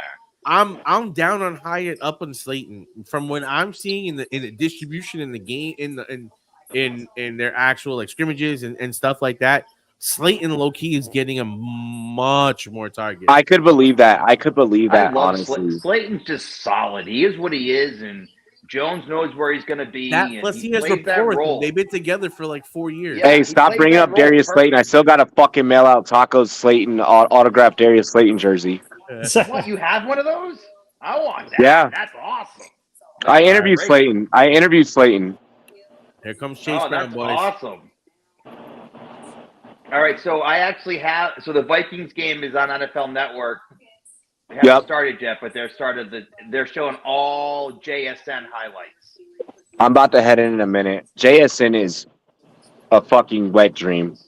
All they're doing is showing his Ohio State highlights right now. Look, his tracking, his hands, he's everything. They're absolutely going nuts. Bro, the way that man runs a route is bloody insane. Like, well, I think also what we have to remember about JSN, like, I've got the scouting background. Marvin Harrison Jr. showed his ass up so bad that I think people forgot how good JSN is, because Marvin Harrison is just so, like, he might be the best receiver to come out of college since Julio Jones. So when he's sitting across from you, it's really hard to be like, oh, JSN is so great, when Marvin Harrison does some of the most ridiculous shit we've seen in college football in a long time. I got to make another drink. Yeah, I'm about to get a drink too. Yeah, Olave was right there too in the same room. We're up at 5 picks, boys. Ooh. Well, we already know what we're gonna do, though, right? No. Who are we taking now? 3 picks. I mean, we need one more wide receiver, one more tight end, one more quarterback. Tight ends on the board. The quarterback, I feel like has to be Hal. I feel like we're already in the Hal hole. I'm a big Gesicki guy because of the Patriots' lack of receivers. Well, I mean, we only have Dotson. Technically speaking, we could look at Love and have a double correlation because we're backdooring Green Bay. Interesting. That's an interesting. That is super interesting. I love it. I just don't trust Love. The thing is, I don't trust Love. He just went off the board. Then go Hal. Go Hal. Hurry up and go Hal. Someone's gonna pull the trigger on Hal. Right now, really? Go Hal. Someone's gonna pull the trigger on him. Do it. Oh my god, you're such a reacher. My god, you can't play poker, bro. I didn't think that the Love was gonna go. I thought that we were gonna get Love. Oh my god, Hal is such a I can't wait for the Rum Boys. Because we have Debo and Dotson, so we can just go week 17 correlation on that. I did not fucking think that Love was gonna go. I had no idea that Love was gonna go, bro. I didn't think someone's definitely got to be watching us. We're definitely getting watched, bro. We're definitely getting we're getting spied. All right, so I say we go. If Slayton's there on the next pick, we definitely go Slayton. Yeah, we got to go Slayton, bro, because we need the NFC East correlation now. I like Gesicki too, dude. He's going to be huge for the no Pats. way. This Musgrave just went off the board. Bro, I was getting Musgrave like late. Dude, Musgrave's definitely pushing up. Gesicki's going to be the Patriots' #1 wide receiver. I have a decent amount of exposure to Gesicki, I'm not going to lie. Yeah, because it comes so late. It's so cheap. Yeah. In most cases, I go 3 tight ends. Yeah, me too. Alrighty. I think I'm going to close my window. It's cold. All right, my turn. By the way, Daniel Jeremiah just shouted out, if you're a fantasy football fan, you should draft Zach Charbonnet, if anyone was wondering. No way. I love it. Yes, he did. He did. And he just did it like about 30 seconds ago. I'm getting pissed off at everyone blowing our shit up, bro. Like all my guys that I've been like low key, I've been bumping Chardonnay up more and more since I heard about the injuries to Walker and the way that he's been having the pass deficiencies, and that's literally the reason why they drafted this kid. I'm like, even if Walker's more talented, the role that this kid is gonna have, especially in 1-point PPR leagues, like this is a 0.5. You know, I still like him. But in 1-point PPR leagues, I'm fucking standing that dude. You know, way to shout out me for shouting out Charbonnet forever ago. You know, you were only here on the fucking draft day stream when you were literally like talking about like, who is this guy? And then me and Mike went on forever. But thanks, Taco. You know, bro, I don't do this for a living or nothing. That's the Thanks whole for being a fucking friend, Taco. I at least shout you out. I at least shout you out when you get things right. You know what? Did we Robbie, get did a you not see the Shane? tweet that I put out last week about Hyatt? How I literally said I found out about him on the show, and since then I've been putting him up. So don't give me that book. I put One time in our whole fucking friendship. Oh, All right, Taco. We've been friends for what? 4 years? 3 years? That's 4 a years? lie. One time. 3 years? Taco. 4 years? Time. 4 Hey, years in our Taco. whole friendship. 4 I'm years in our whole saying- friendship. You've ever given me credit? One Taco, time. one, you got to answer the chat. Did we get a Shane? No. No shot. No. And then the second one is I would take Dell here You're after what I saw fucking tonight. kidding me. Who? Okay, so no, we're definitely covered. We got to cover Seahawks as soon as this starts, guys. Tank, It's starting Tank right We're now. Dell. getting blackouts. Tank Dell, Mike Wilson, or Slayton? Tank Dell. Slate So you in. guys- Slate in. Slate in. NFC East correlation, baby. I'm saying Tank Dell. I mean, low key. Tank Dell's the only good thing that's fucking happening in Houston right now. How do I turn my camera around so we can illegally stream the Seahawks game? We can't do that. Keyword illegal. If I could turn my camera around, we really can. I have filled okay, views. okay, guys. I How feel do we feel you. about any of these tight ends? Do we just say fuck it? Because we do have two decent ones. We have Daltich and Yes. Hawkinson. Mayor. Technically, I would it's take good Mayor. buckets. I've been pounding the table Mayor. for Mayor on this show I for don't, like I 3 don't weeks. think we need to go another tight end. I think we can go Robbie, another Logan wide receiver. Thomas late. What are we doing? Logan Thomas late is sex. But we have Dude. three tight ends already. We have two really We good have two. tight ends. He's our third. We spent high capital. Late. Hear me out here. We spent high capital on TJ Hawkinson. We have Dulcich, who's a really good guy. Our wide receiver core right now is Chris Olave, Debo Samuel, Marcus Samuel. If you want to be contrarian, but then also play to the correlation, and we have football. SC is right. But the Mayor pick is also so fucking gorgeous because you don't have any of the exposure that this could be the contrarian pick that could hit. But think about it. You have Hawkinson here. So Mayer's really not going to. If my thing hits, Mayer's not going to be. If Mayer's not going to factor here, if Hawkinson really hits, Mayor is a factor because it's best ball. The best one gets the start.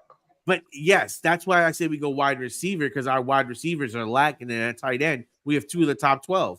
How many receivers do we have? 6 or 7? We have 7. Seven. We're good on receiver. And go another receiver. We're good on receiver. We're good on quarterback.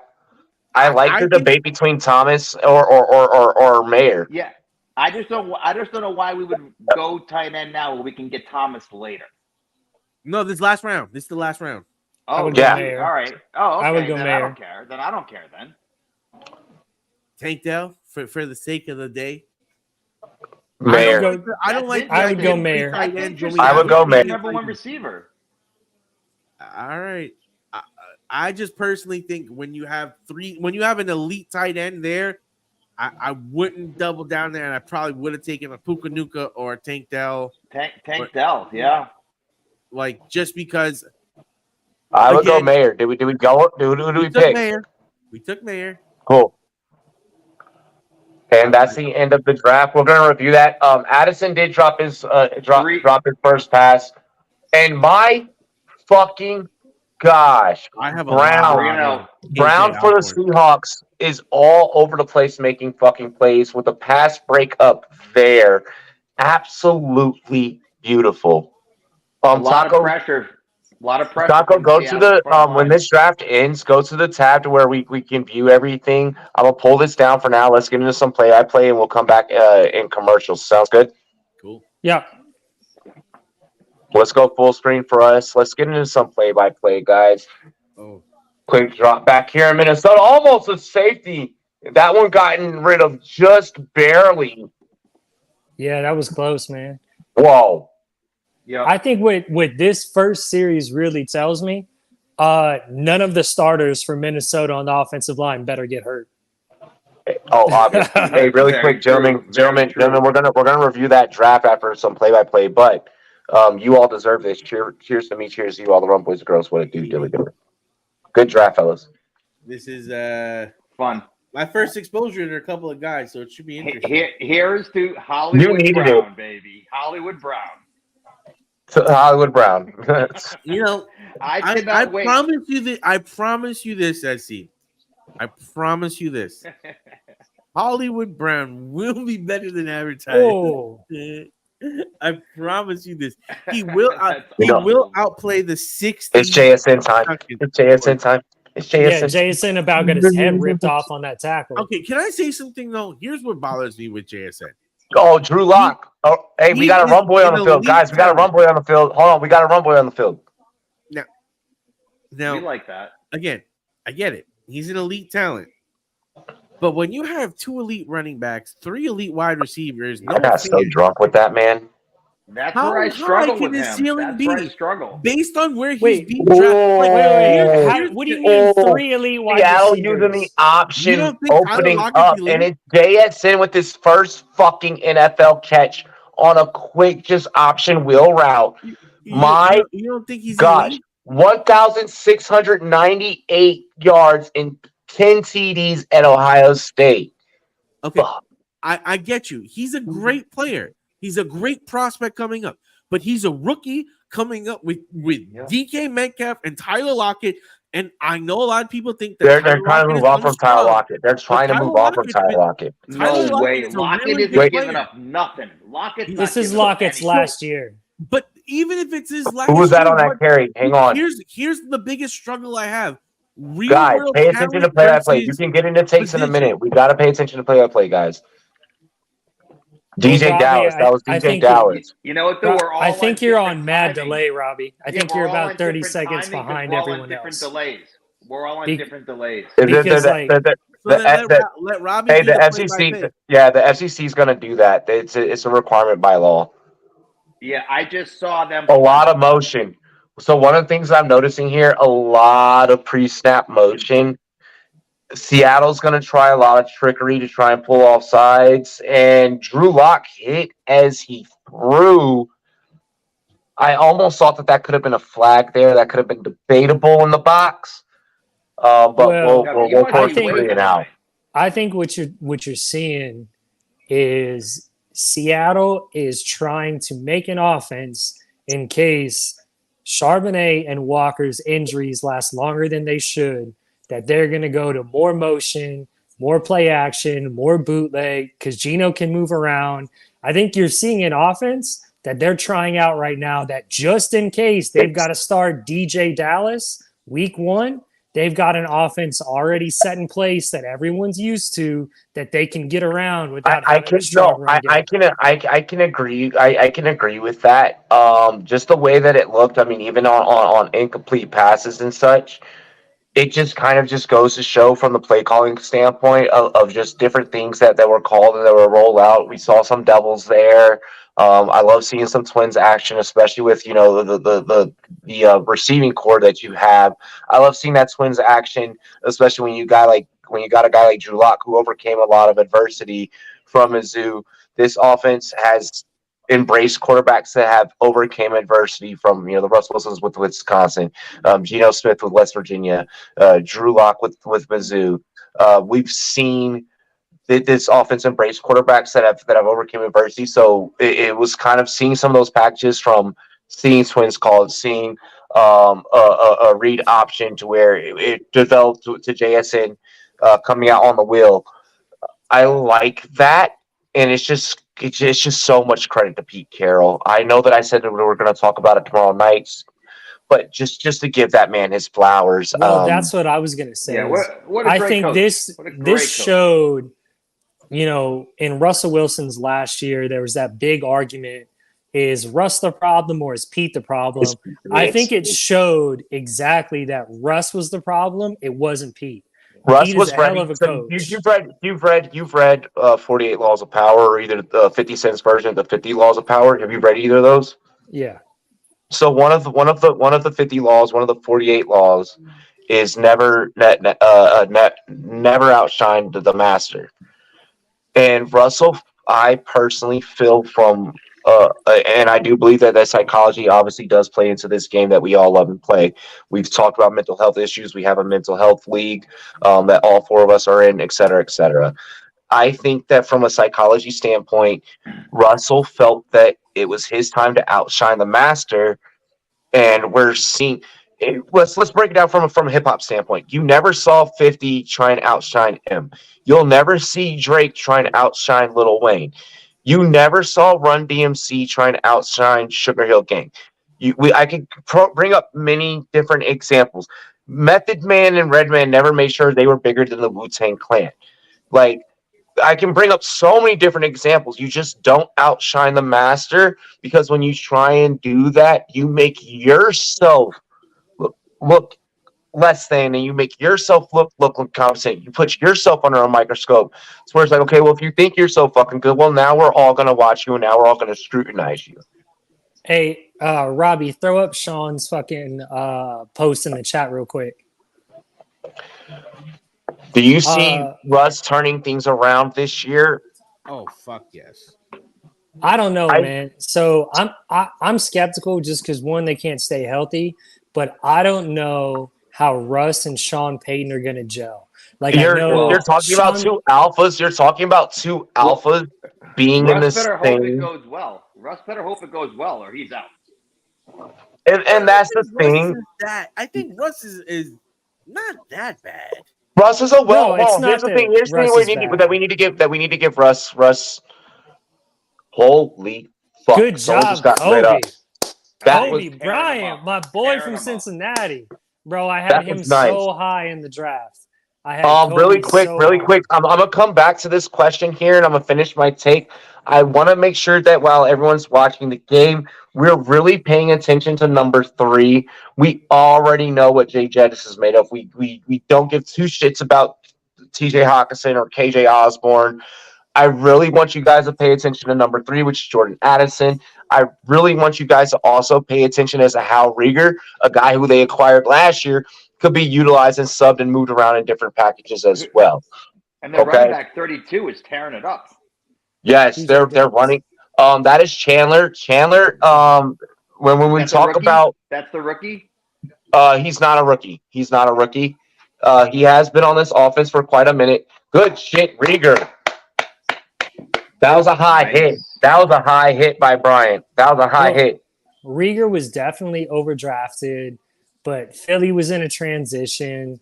I think there was a lot of things. Rieger fits better in this scheme. Rieger fits better here. There was a lot of things against Jalen Rieger. Like, I'm not saying that he's ever going to be good in this league. Like, I'm saying he has a place in this league, but he was definitely overdrafted, and he was in a transition offense. Philly was kind of a mess. Like, it was just a bad move. Oh, what a catch! Yeah, what a catch! Give me a minute to get that catch. To Jeff's comment earlier, the homie CB Connor, big shout to DMV, big shout to Baltimore, big shout to all of our Ravens followers, Ravens flock. What's up? Thank you, CB. Boom. Yes, awesome. Addison is playing with college. Chandler. I'm going to go back to Chandler. Again, kind of what I was talking about during the best ball draft, with Minnesota being a top 5 offense, being number 1 weeks 15 through 17. Okay, those are your playoff push weeks. This is why you go late round dart throws on, a Tyson Chandler, who's possibly going to take over for Madison. We already know what Madison is. We already know. Yep. This is why you go for a Chandler and you pass on a Madison. But this is also why you watch Run Boys Fantasy Network. You check out Taco. You check out GeoffTheScout. You check out SC Express because of this shit right here, what we're doing. And Addison, really quick, just beautiful hands. I want to see when he's catching these passes along the sideline. I want to see more of, if I could compare it to like the dance move. You know how Michael Jackson in the Smooth Criminal video hit that lean forward right before he hit the steps? Yeah. I want to. That's what I want to see here. I love that from Addison. Great receiver out of USC. Listen, utilizing his body. That's great shit right there. I'll say 2 things about this Vikings team. 1, KJ Osborne is being completely disrespected and disregarded. He's No, he's going as a not. No, he's not. Yes, he is. He's going so much farther underneath Addison when he could literally play above him for most of the season. Hold on. No, Addison is hold on. great, There but is he's not a still single. not played in the NFL yet. Hold my dick, bro. There's not a single fucking universe I in don't know. football. I'm a KJ There is Osborne not guy, a single. I'm a KJ Osborne truther, bro. There's not a single me too. universe that Addison that KJ Osborne can hold Addison's fucking jock strap. Yeah, I Not mean, a single I get universe. what you're saying, but that takeover may not happen immediately. It- It may take half the season for that to happen. Didn't he Same with legally the change it from Alexander Tyson? Madison. Aiden, didn't he legally change it from Tyson to Ty? Yeah, he did. I- He's Ty Chandler. Because Yeah, remember, he's not. I remember think what he college legally I went changed to? it. I went to Tennessee. Like, Tyson Chandler in the NBA. Nice. Tyson Chandler from the Mavericks. The Bro, Chandler is going to win you $3 million. Chandler's that late and round pick. remember, Chandler did the transfer over, and that totally changed his entire game. He had that 1 year, and he blew up, and everyone kind of blew it off like, oh, well, he was just part of an extremely explosive offense over there at, the greatest university on the planet. But Ty's got some moves. Watch the coaches' body languages on each sideline. I get that this is preseason to the casual, maybe viewer of NFL preseason football. If you paying it, these guys are coaching this game as if this is a fucking playoff scenario. Like if you pay attention to how Carroll is, look at the front seven that they're running. Look at the utilization of the tight end to get the. I didn't like that right there by Addison. I'm at the 7:58 mark. I don't know where you guys are. 8:10. All right. I love the way that Rieger takes the block. Did you see the way that Rieger takes the block to accomplish the first down there on that fourth? Like the way that this game is being played like an actual game. Yeah. And let me tell you, Pete Carroll, like he's got some faith in this front seven. You watching these blitzes? I don't think I've seen a single play where only 4 guys rushed the passing. I think he's blitzed on every single play. I love to use this opportunity to kind of talk about a league that we're all in, be it that the mental health awareness league. We'll be talking a lot during the I guess the morning brew is what we're calling it, right, Taco? We'll be having some conversations during the morning brew about our leagues, but this is a perfect time to talk about the fact that, Jeff, you grabbed this Seattle defense in the 16th round. Yeah. What are like me? I messaged you personally, and I told you just how great of a fucking pick that I thought that was, just as a film analyst. What are your thoughts on your pick? Just kind of seeing this defense as a whole, as a unit, work things out here in preseason. Obviously, Woolen, Bryant, we know the gang. Talk about it. So one of the reasons that I went after Seattle is, one, they have a great defensive backfield, which I think is going to allow for a lot more ability up front for them to blitz because they do have such a great defensive backfield. But I broke it down to more of a very simple standpoint. The Rams and the Cardinals will not do very well. So Seattle is going to have at least 4 games. And you know what? It only takes one win to get into the playoffs, right? Like one win can separate you from the playoffs. So if Seattle's defense can get me like 1 or 2 extra wins, I mean, you have 2 games against Arizona. But if they can like blow up against those teams to get me 1 or 2 extra wins because they had such big days, that was one of the reasons I went Seattle. But I'm expecting. I'm expecting a lot of interceptions. I'm expecting. You're behind me on the delay, so I know what you're going crazy over because I watched it first. I didn't say nothing, and then I. But I think this can be I think this can be a 25 to 30 sack team, and I think they can be a 15 to 20 interception team. And I think there's Seattle's defense, I think, is being severely underrated. And the only reason I think they're being severely underrated, to be completely honest with you, one is because they're young, and two is because how do you compete with the Legion of Doom? I'm sorry, Jeff, but Chandler's punching him in the fucking mouth. Bud Crawford versus Errol Spence style. Oh my god. You're 30 seconds behind me. This is the most entertainment I've had all day. Give me 5 on Chandler for the first TD. Give me 5 on Chandler TD. Give me 5 on Chandler TD. They're in the rum zone. Guys are in the rum zone. Guys are in the rum zone. Give me Chandler. I know I'm such a huge Jordan Addison. I'm so sorry for neglecting you right now. No, I'll tell you right now. You look at him. He can play 3 downs. What a move. What a move. That QB rollout, nice. Dude, he can play 3 downs. That kid's good. They switched it. They went to Avery Smith. No. Yeah, he got tired. No. He got tired. I'm sure he did. That man was fucking making a baby out of that field. He was making a fucking baby, bro.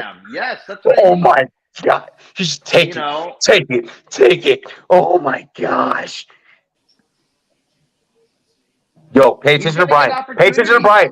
Pay attention to number 8 on Seattle's defense. Oh my god. Oh, scramble. 1. Go. Get past it. Just run it. Slide. Yes. Jesus Christ. That was a range of. Bro, Nick Mullins. Rob, you're cracking me up because I'm ahead of you. Nick Mullins. Here's the thing. Nick Mullins, like, he can be a backup. Like, he's a good backup. Like, bro, y'all remember in 2017 when he stepped in? I want to say Cap got hurt, or I think it was Cap got hurt, and then like Mullins came in 4 games straight and was just a silent killer, and then went back to the bench and hung his fucking cap like it was nothing, bro. No.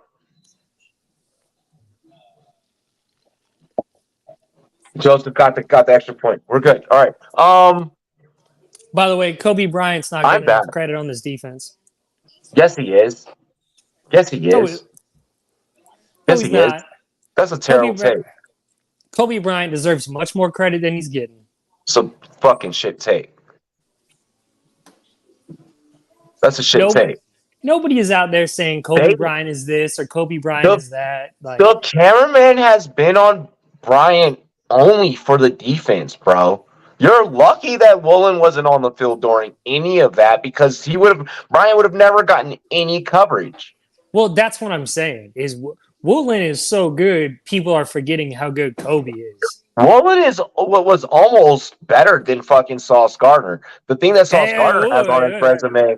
The thing that Sauce Gardner has on his resume is that Gardner shut down Jamar Chase. Well, Gardner shut down just about everyone. And Sauce did it. But... And my favorite thing about Sauce is the story that came out of training camp that Salah wouldn't call him Sauce until he earned it. Yep. And he did. He earned it. He started calling him Sauce. Like, oh boy, like, football is back. Hold on. Football is back. I need to give y'all reasons to fucking share the goddamn content. I need to give people reasons to especially watch us on Twitch. Like, Robbie's about to be on a fucking tear in terms of content creation. Like, y'all remember 2018, Robbie? Like, when I had, like, fucking 500 subscribers? I'm back on that bullshit. I'm back on that type of bullshit. Like, I'm going to be straight up with y'all, chat. Like, I know that we're doing a football stream. I know we're about to fucking bring the draft board up, and we're going to talk about that in a minute here after we get done analyzing these stars. But I'm trying to be the fantasy football Kai Cenat. Like, our subscriber count's pretty much been stagnant for a hot minute. I want to start making more short form content. I need to start taking, the guys we got on camera. I need to start fucking giving them assignments, making them do shit. Be like, I don't care if you're not training that. You're going to try and edit a video today, I guess. Like, and just giving people fucking responsibilities of figuring out, like the same way that I had to do. Witherspoon, let's go. So I'm going to learn about video editing this year just so I can do the Hollywood cut-ups every week. I love that. I love that being your motivation. I'm gonna drink to that. Well, You know, and when then he when he you know grows I up, can do Never my done it before. Don't know how. I'm gonna learn. well, and then you know I can do anything draft related. Yes. Oh, oh my god. Speaking of draft related, I think I want to give the viewers another league. I know that I said I was gonna stop signups for leagues. Oh, What we gotta throw up our What do you guys think? Do you think that the viewers deserve another league? yeah, If give them I you're another not league. tired of telling me I'm on the I clock, have I'm to in. be in that league versus the viewers though, because me and the viewers have a thing. They like to rage against the machine over here. Yeah. I think we got to throw I up need to slay a the couple of these draft motherfuckers. board for mental health awareness. That draft board is insane. I think we got to Taco. throw it up. Taco. Taco, you know I'm just having fun with the Hollywood, right? I don't want you to get mad at me. Take the ferry across and come find me. Get some. I'm gonna Hit that motherfucker, baby. The staff league. Good clean I'm hit. loving my Good squad. clean hit.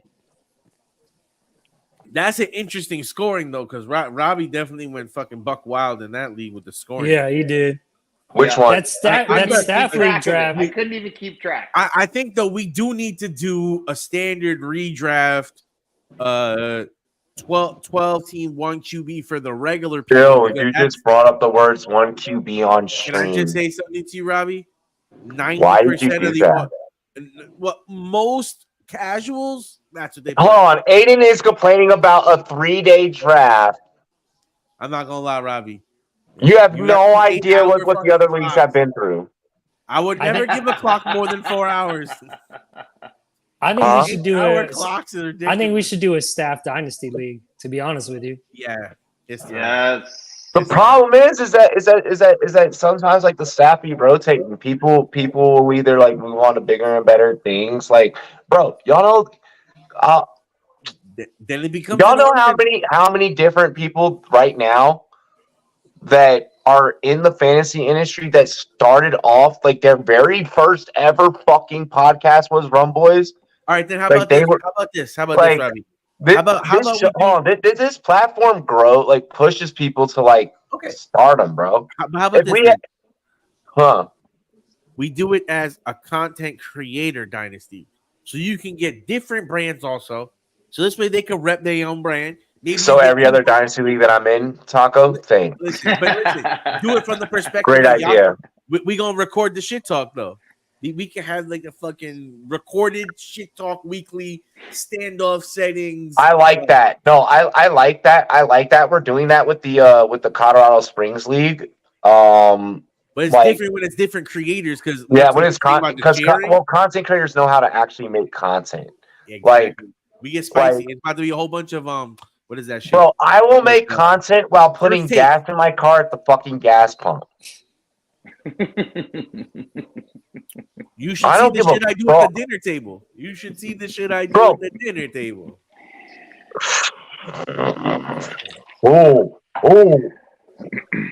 Ops' arm is just too fucking strong, but that was really good defense. But fuck, you wanted to hear? But you also got to get there to your mark as a receiver. Like motherfucker, create some separation, my bruv. Robbie, you want to hear? Yeah, there was no separation there. You want to hear the most cringe thing ever? Huh? It's cringe. Not having separation not having separation on a fucking go route. That's cringe. I have 40% exposure to Judy. Well, and then here's the other thing too. Blackman was able. His separation was so bad. Blackman was able to turn around, watch the ball, turn back around, and still break up the pass. Like he should have been. And once Blackman turned around, he should have turned on the Jets. Like he didn't create separation at all on a blatant ability to take separation. Like Blackman took him to school on that one. I'm mad that work revoked my PTO for this week because I was supposed to be on the field Saturday against a very notable Dallas Cowboys wide receiver who wore 88. Oh shit! How fun would that have been? I know, bro. Like, and here's the thing. Like, and I bring this up because, like, Robbie's gonna wear his Redskins uniform. So let's No, go I would. next year. I It was wouldn't. a No, I'm joke. definitely. No, I'm definitely gonna be going next year. But no, like I've already broken it to my wife that we're vacationing in Cleveland next year. Fuck.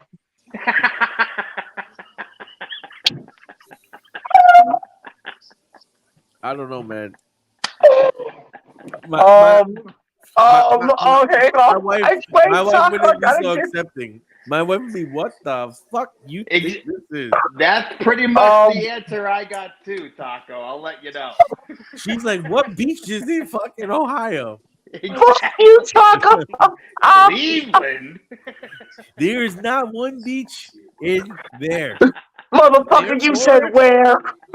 Now, the Of only all thing I can cities, get away with, Cleveland. the only thing I can get away with is Aiden, my God, bro. Vegas. Vegas is probably going to be the only non-beach place that I could probably She get would away with. divorce me. That's very true, Aiden. I'm fucking crying. I'm crying. No doubt. Okay. Wait, back to professionalism. What? But SC, you got to prove how loyal you are, bro. What were we Fantasy talking? football over Bro, me. I'm just picturing. I can't stop getting the picture out of my head of your wife feeling, motherfucker. Bitch, you said what? Man, listen, leave that to Cheryl. Like, I'm picturing her just looking at you with the stink face, like you're a dick. You went from a fantasy league to a podcast to Cleveland. Things happen fast, babe. Exactly. Things are always happening fast. Let's go. It's like Jordan Addison down the field. Magic just happened. Oh, hey, happy college feet. This motherfucker out there running around like he's Mumble from Happy Feet, dog. Just penguin feet all over the field right now. Gosh. Here's the thing. Here's the thing. Like it's like a film analyst, but then also it's like a stand-up comedian. Like I can like fuse the two, and like it's great. Like I can make a joke like that, but like everyone knows that like it's a joke. Like no one knows like I'm really being that hypercritical of Jordan Addison in his first fucking NFL preseason game, and like I don't know if that you secretly don't have like a crush on Jordan Addison and like I will fight you. Yes, I do. You're standing so hard right now, sitting there like, bro. This is why I'm saying my guy KJ Osborne is falling value. Do you not see Robbie right now? He can't stop fawning. It's like when a young kid sees Jennifer Aniston and he's like, "Who's that, mommy?" It's like, "That's Rachel. I like Rachel." That's fucking Robbie right now. Ty Chandler again. Let's fucking Ty Chandler again. This man does not give a fuck. Monica, right?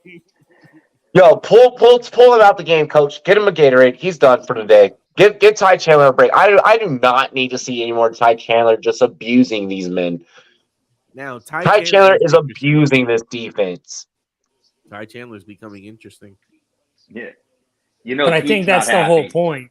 I think that's the whole point, though. I think they're trying to figure out, like, because we all know deep down inside that Minnesota knows Madison is not the answer. So I think that's why Ty Chandler is starting the game. Great point. Honestly, I disagree with you in the aspect of I don't think they mind him that much. I think they think they can get the job done. Like, but I think he's good enough. The answer, yeah. But he's not cook. But let's face it. You're gonna pay Jefferson. You just drafted Addison. You drafted KJ Osborne. Totally agree. You said I swear to God, if we go into the second quarter,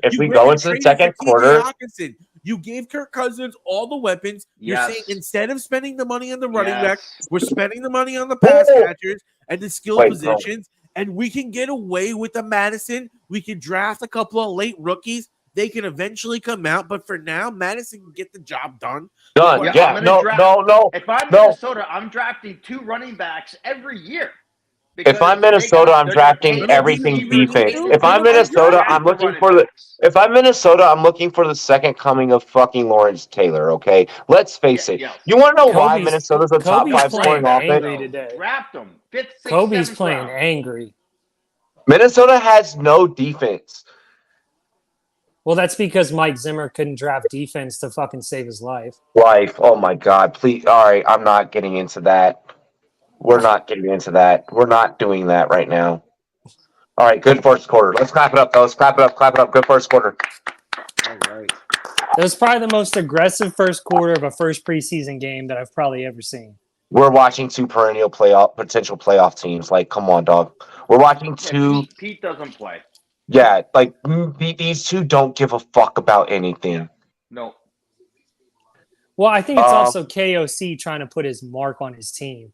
Like, I think he's coming out this first preseason game and he's trying to put a mark on this team, and he's showing it. Like, KOC is doing his thing, man. Bro, I'm gonna say this before we cheers, just to close out that quarter.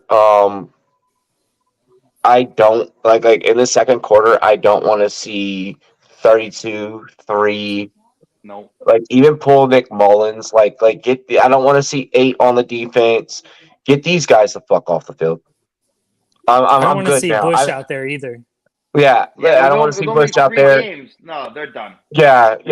I ain't going front. Like I got my nuts off. I got my fix. I don't want to. If I see any stars out in the second field, dog, this whole bottle of rum's gonna be gone real quick. Like, no, dude, because like we saw this shit before. Like, we've seen this before. Like the whole preseason rule change to the 3 games.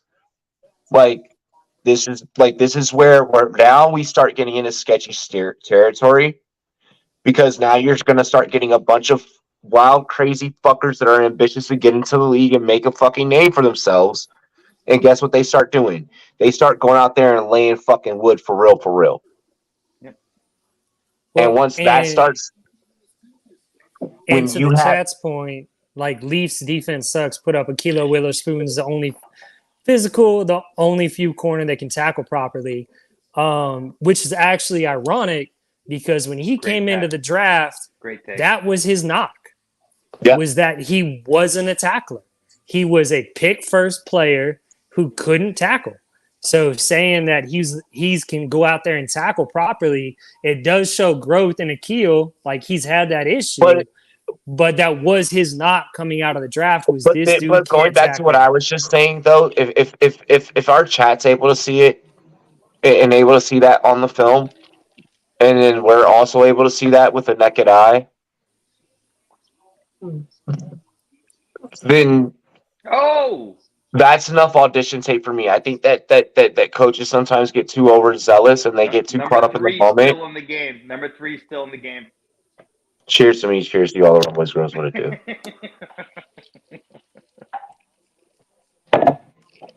Oh, fuck. This is bad. This is bad. No. Bush is still out there too. Man, these guys are going at it. Like, I'm not seeing any fourth stringers out here right now. Like, they're playing ball right now. Addison, way to track that one. So what's so unique about that Addison catch is that it was a fucking shitty throw down to the ground. But it was also a bad route. He rounded it off like a motherfucker. Yep. No, he had look.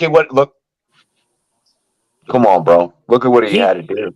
He rounded that route off. If he would have cut hard, that would have been right on him.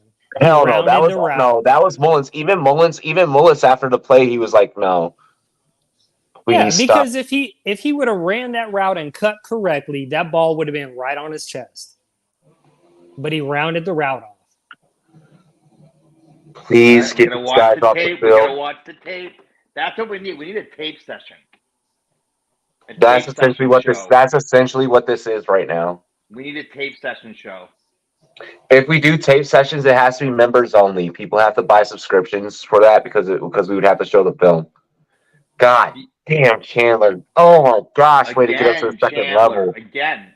He's averaging 4.3 per carry?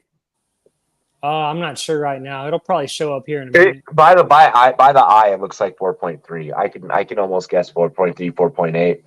I'm more interested in the amount of broken tackles he has than his yards per carry. He's breaking about 1 or 2. He's breaking about 1 or 2 per carry. Or per contact. Bro, I got so drunk with that, man. Leafs for real. Like, the amount of Tito's that was consumed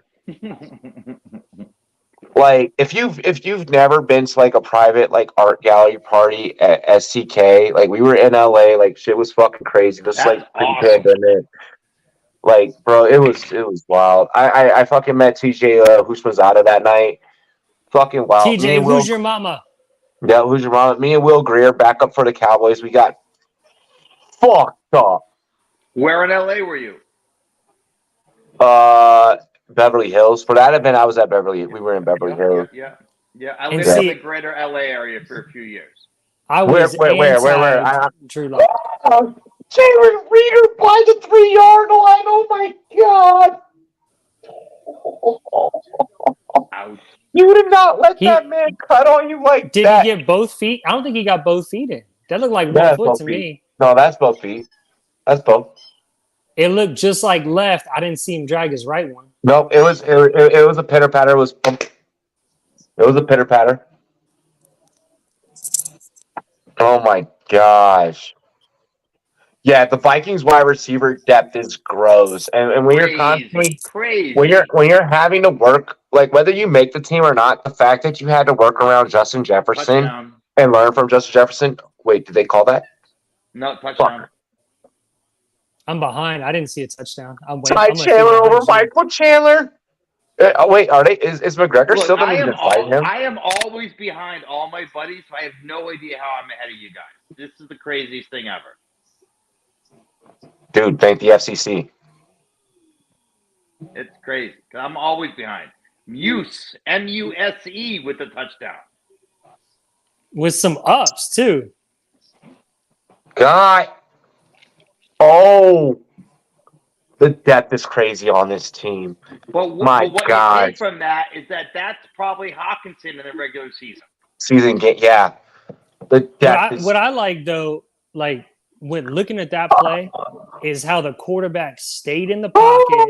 He didn't get jumpy and It's threw Nick the correct Mullins. ball. Bro, but Nick Mullins don't give. Jeff, you like I said, go watch that old school Nick Mullins film, bro. When he was with a 49er, that motherfucker don't care. Yeah, He's but ready I mean, to box.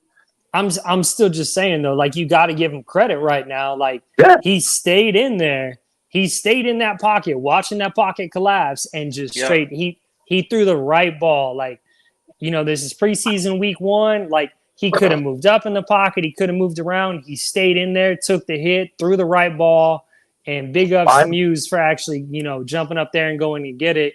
Because Corey Davis has about as much hops as a, you know, like a rock.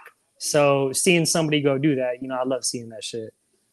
I'm super interested in how extra points fall for this Minnesota team. Although, yes, we have bragged about them being a top 5 scoring offense. This is a team that has faltered in terms of record from the betting standpoint. And this show is also not just a fantasy show. This channel is not just a fantasy channel. We're a betting channel. From a betting standpoint, they have lost a lot of games and missed a lot of spreads historically. Not just last year, but years previous, Gary Anderson, because of picking. Wide left, wide right.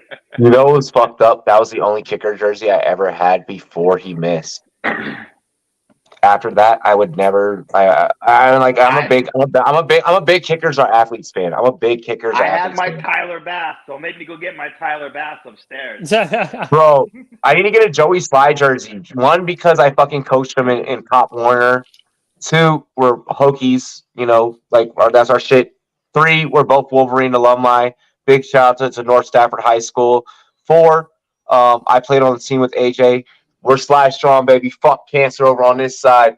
RIP AJ. But yeah, bro, I need to get me a Joey Sly jersey. My kid, he wants. He's in high school. He wants Dicker the kicker. Dicker Got the it, kicker. yeah.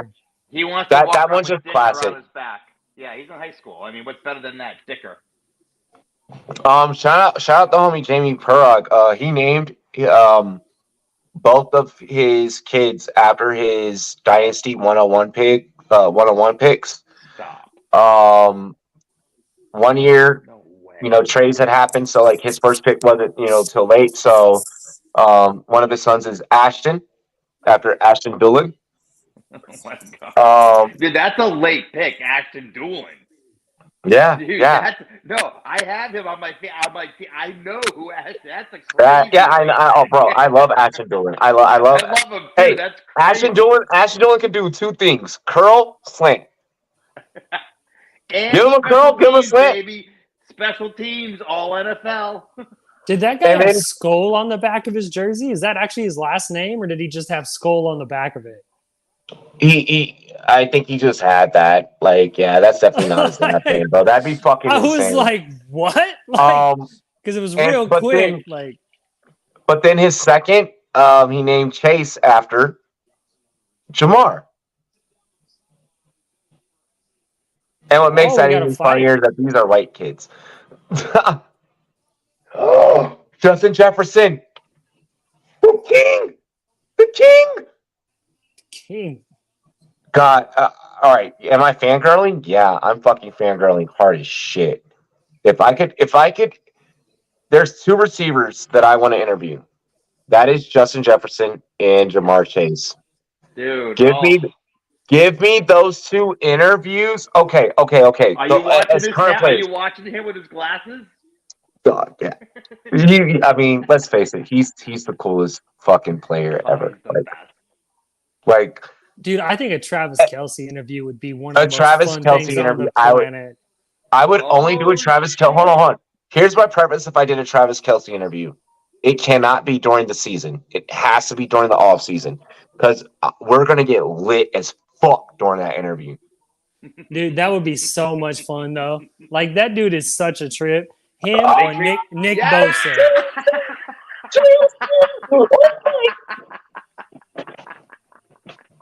Bro, they are balling out. This game is like an actual game. They are not playing around. Oh my God, dude! I was watching that and just waiting for you. JSN with the catch. Hold on. Here's what makes it better. JSN with the catch on a sexy ass slant route for a first. Right. While Jefferson's being interviewed. What? Yeah. Oh, that's hilarious. Someone give me Randy Moss on the live stream to make my day even better. That's my guy. He threw. Oh, my man's almost. JSN almost grabbed that. Yeah, God. that was close. He missed. Oh my! Wow! This kid's gonna. Oh! Seattle's so gonna trade Lockett. Well, we already knew Lockett was done after this year. Everyone knew. I've been saying it.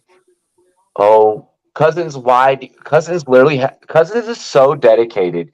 This motherfucker has his helmet on just so he can hear the plays. Yo, But in the days that we grew up watching football, how much are those shades? $800. I guarantee it. But that's what we also talked about Kirk Cousins, though, is like Kirk Cousins has come over so much adversity. Like, you know, he had the Michigan State. He was drafted in the third round after RG3. He backed up RG3. Then he started. Then he goes to Minnesota. Like, Kirk Cousins does nothing but work. Like, you can talk shit on Kirk Cousins if you want. You can call him a game manager. You can say he's not athletic. If RG3 never tears, it never gets injured. Could have probably. And he took the contact. Just sat down on the catch. Just sat down on the mother. Just said. I can show you the world. Oh my God, Rob, you cracked me up, dude. Tonight. You are totally cracking me up tonight. It's hysterical. JSN's. I have JSN's new nickname, Aladdin. I can show you because that's what the ball sings as it's coming to him. Give you impossible feelings. Oh, Drew Lock is scrambling, picks up a quick 4 yards. A whole new world. Wow, football is back and it's amazing grace. You know what? I'm going to be interested to see if Drew Lock plays really well this preseason if they don't try and give him a shot at some point this year.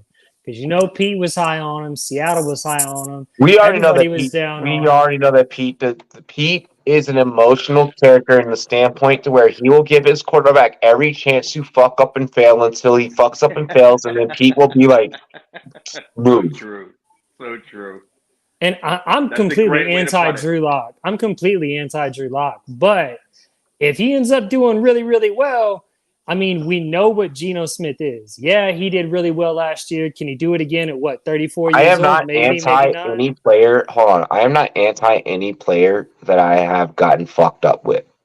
Now, Yeah, well, I with that haven't being gotten fucked up with Drew Lock, so I get to say Yeah, that. zero. with that Actually, being fucked said up and with one. stated, with that being said and stated, You ready? congrats I to got Benny one for Snell. you. Congrats You to ready? Benny Snell today, becoming a Lion. Hold on, I've got one for you. You ready? John Runyon. Oh, shit. In the front office, I got fucked up with John Runyon. Him and my sister were buddies at Michigan. Did you keep up? There's no way you kept up. Did you keep up?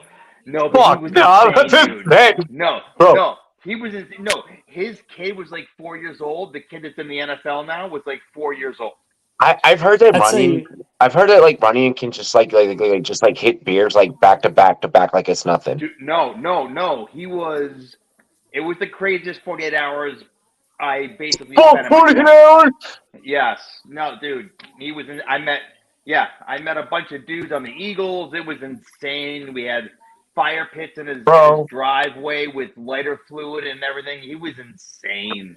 I'll tell you, Okay. the only NFL player that I ever got close with, talked to, became friends with before his whole life changed was, believe it or not, Colin Kaepernick.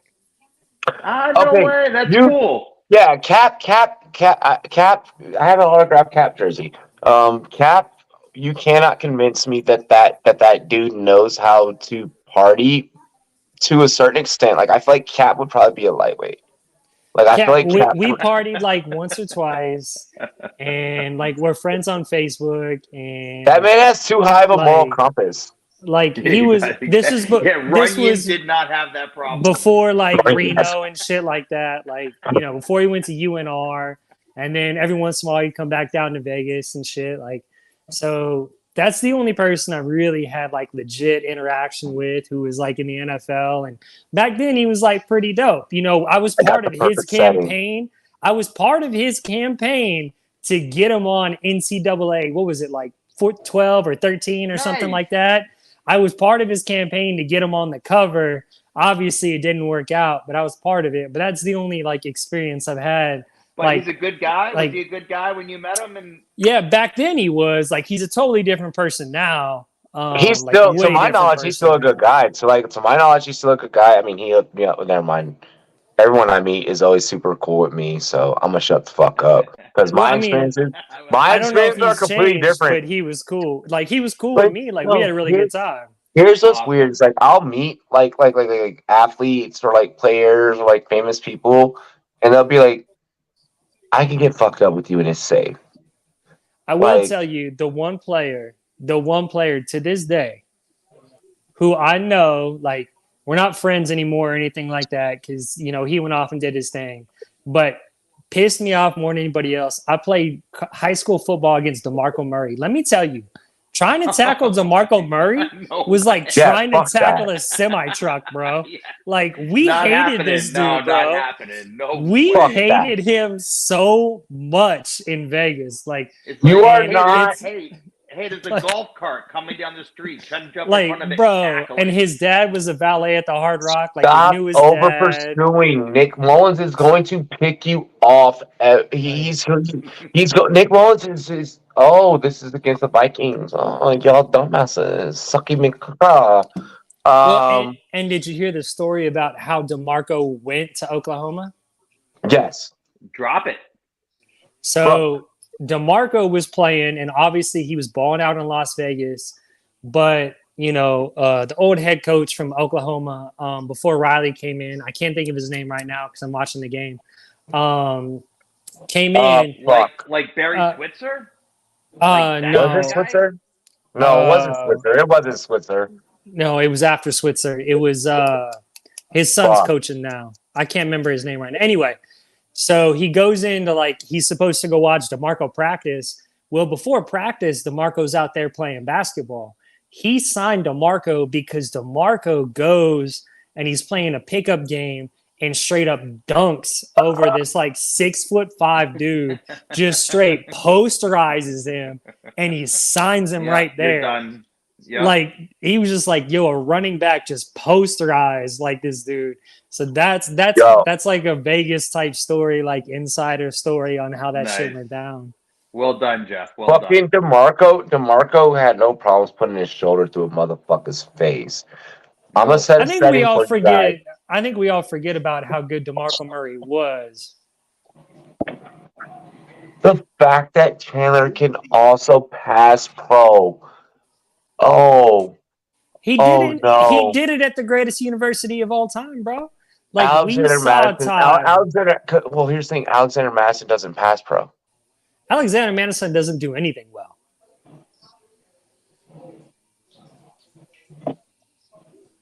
He's a funny. I like how Robbie says nothing and just takes a drink.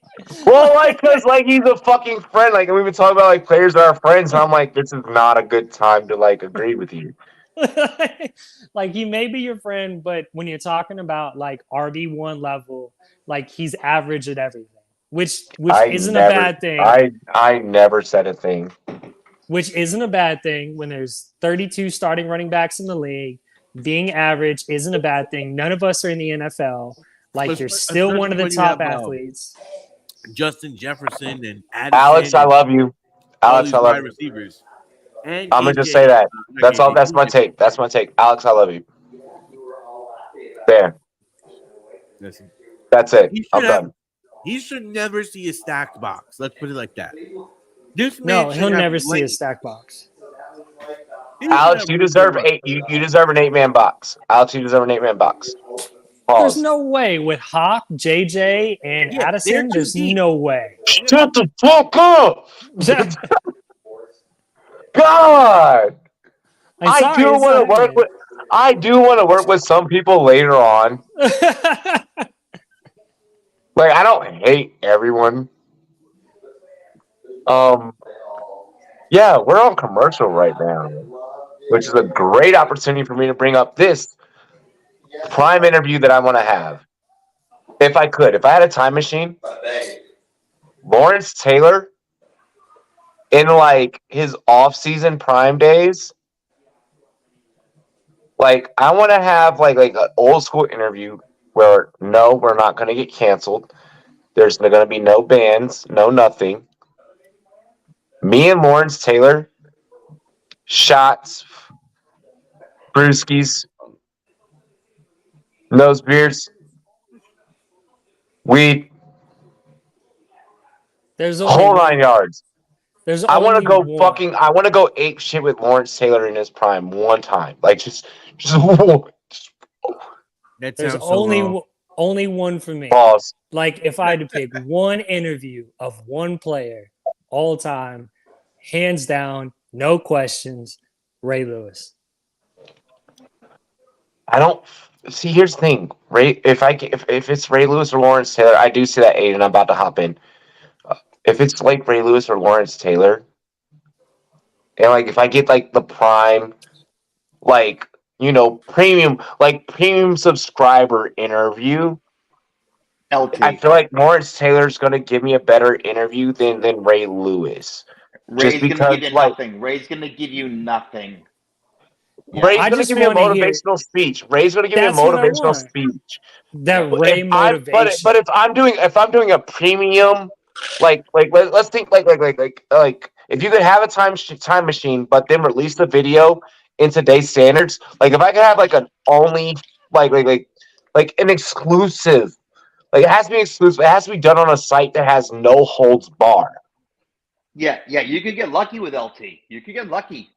Bro, if I had LT, if I had a time machine, if I jumped in the time machine, interviewed Lawrence Taylor in the off season of his prime season with the Giants. Stop. Like, do you know the things that Lawrence Taylor did in his off season? Only like you said, if I could party with him for the night. Bro, Or We're die having trying. shots. We're having brews. It's going to be a whole degenerate podcast, bro. Like, there's going to be nose beers. There's going to be fucking, like, we're going to, like, if I could get, look, we're talking about the greatest defensive Ever. psychopath in fucking history. Ever. I'm with you. Yo, Charbonnet is nasty. Yo, so sorry, I had to go do something real quick. But if we had a time machine, like the person I'd want to go back and interview, like more than anyone else, like You gotta think like Jeff, really quick. This is like an OnlyFans level interview. Like people have to pay to get this interview. Jim Brown. Did Jim Brown have like a crazy like off the field history like that? Like Yeah. Think it's so about funny. it. Robbie, Think about Robbie, what you Jim and I are Brown in the- did. Robbie and I are in the same mindset. We're looking for insane people. insane, But like bro. But think about Yeah. the Give me Brisky stories that Incognito. think Yeah, about I the want- stories Jim Brown would give you about the adversity But, that he but went I could through. but I could publish that interview, but I could publish that interview cleanly. Like that's a clean interview. Like that's a clean one. You want to go insane like Yeah, off the I'm with script? you, yes. If you want to I go want insane Bill off the Russell. script, then Michael Irvin. Do you want Yeah, Bill Russell like or Jimmy Will- Michael Yes. Irvin. Oh, Like Michael Irvin, you get me and Michael Irvin drunk and having an interview, like, bruh. bro, let me and Mike Tyson go off the chain for a little bit. Oh, come on. Tyson wasn't even in the NFL. We're talking to Well, I'm talking about legendary athletes, bro. Do you know how fucked up Mike Tyson used to get? If I could trip shrooms and interview with Mike Tyson, imagine that. Robbie tripping shrooms with Mike Tyson. Fuck that dude, Joe Rogan, bro. You can tell we've Not been an on athlete, doesn't count. You can Joe tell we've Rogan been on is this- an We've been athlete, on this though. call for a while. You can tell we've been on this call for a while. Now we're debating between Mike Tyson, Joe Rogan, and yeah.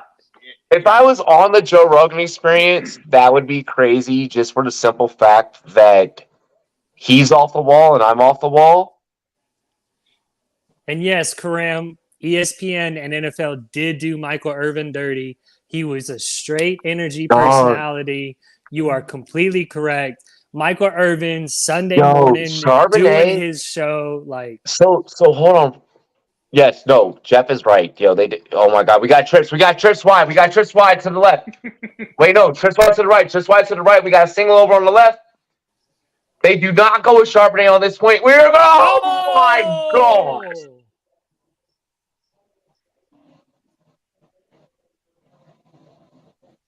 What's the flag? Though? Seattle What's the gives flag? no fucks. Seattle gives no fucks. I want to know what the flag's for. Seattle gives no. Can Drew Lock play football? Like, we know the answer is yes, but like, can Drew Lock play football? I'm Yes. more worried about Drew Lock mentally understanding football. Oh, look at Charbonnet on this block. Charbonnet just takes a shoulder, clap. He did not throw that in triple coverage. He did not. Drew Lock just threaded the fuck out of. He threaded the. He threw that as a pass. If you like, someone hire me. He threw that as someone making a starter. He did not just do that. Anybody. He did not just fit that. He did not just fit that in between triple coverage. He did not just do that. That's a great stadium. That's my friend. A phenomenal stadium. Why is that stadium packed for a preseason game? Because it's They're Seattle. always packed. They're the what is it, number 12 or whatever they call themselves? Yeah, the 12s, bro. My God, that stadium is packed.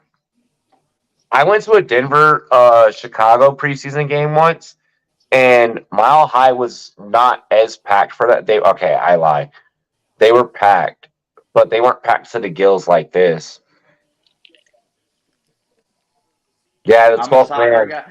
I'm a soccer guy, and I went to a Sounders soccer game on a business trip, and it was packed like this. And it was awesome. Dude, Oh, let me tell you, the best sport experience I ever had, I've been to NHL, NFL, NBA, by far was KC Sporting versus Houston Dynamo. That stadium was absolutely insane. So it's a glass stadium. The stadium was actually moving as we were doing the chant for KC Sport for Soccer Sporting KC. soccer games, no matter what level you go to, are bloody insane, bruv. Yeah, it's Like, awesome. It's awesome. Yep. it's a completely different world. Like I've never seen fans cheer from 0-0 like that in my life. Like, So on those European things, there was a game in Brazil the other night that was yeah, two teams playing for their title, and the amount of flares and crazy was going on. If we did that, they would shut us down, dude. they would shut us. They would call it a riot. They would call it a riot. Yeah, they Well, call it a riot. It would be over. Hey, The yo, one cheers thing to all of our international followers. Hold on. Cheers to all of our international followers. Cheers to all of our soccer followers. I know we have followers that watch soccer, basketball, everything. We love you guys. We love you guys. I would say the one thing that kind of blew me away about the soccer experience is like I said, I've been to all the sporting events or whatever, but at the end of the soccer game, I watched the two rival, like, you know, I don't want to call them like gangs or whatever, but like the groups that, you They're know, that basically gangs. Soccer follow, fans are like gangs. like, you know, the ones that follow, they had a barbecue together. Like they came together after the game, and these are rival teams. They hate each other, and they had a barbecue together. And it wasn't like, oh, it's just our people. Like it was, if you walked by, they were like, hey man, come get a hot dog, come get a hamburger, come get, you know, chili, come get whatever. We've got all this food, you know, come hang out, come do whatever. Like, you know, it was such a different experience. League, I'm about to do some weird shit. There's already been some weird shit in our leagues, dog. What? I took Daryl Mooney in the fucking like 7. Oh, by the way, we never put up on screen our fucking mental. I know we're about to review. I know. I'm trying to wait. I'm trying to wait till we get into halftime. So, Robbie, I still haven't figured out how to set Sleeper to notify me so that you don't have to be my personal notification service. I'm working on that, but Oh, hey, you yo, have to Jay go to Love, the each youngest scout, individual the league. youngest scout in fucking NFL history, the youngest scout in Rum Boys history. Fuck, this is so tough. Oh my god. SC, you have to go to each league individually. I feel like I should do something different. Got it. In Thank this you, Jeff. league. I heard that. No, I'm doing this. I'm getting Kirk Cousins. We have many championships together. J Love, you're on the clock in our league, bro. Me and Kirk have too many championships together. I almost want Chris Olave to be able to go late on Derek Carr from the 5 hole, but then I was like, I can't do that while Kirk is like right there, and he give me my second QB with Joe Burrow. Like, and I already have a Joe Burrow T Higgins stack, like with AJ Brown as my lead. So it's like, fuck, like to not just go ahead grab Kirk there in a super flex. Let me grab Kirk Cousins. There's some this Minnesota offense will allow me plenty of opportunity. Why is Chandler still on the field? Because Zimmer doesn't care. Well, it's not Zimmer, it's KOC. But I honestly think it's a Chandler versus Madison experience right now. Or experiment. You think it's that deep, Jeff? Yeah, I do. I really do. I think they're leaving him out there to see what he can do right now to see which one they're going to do. But Chandler himself the ADP between those two must be like 7 rounds. But ADP doesn't mean Jeff. No, I know. But who sets ADP? Oh, who sets ADP? Dynasty. For name recognition. I'm saying those two guys are huge differently ranked. See, to me, right? that is. I don't know. Like, I guarantee you that ADP as a changes film next analyst. As a film analyst, all that this game is doing, god damn Rieger. Oh fuck. I guarantee you that ADP changes for Chandler after this game. Game theory.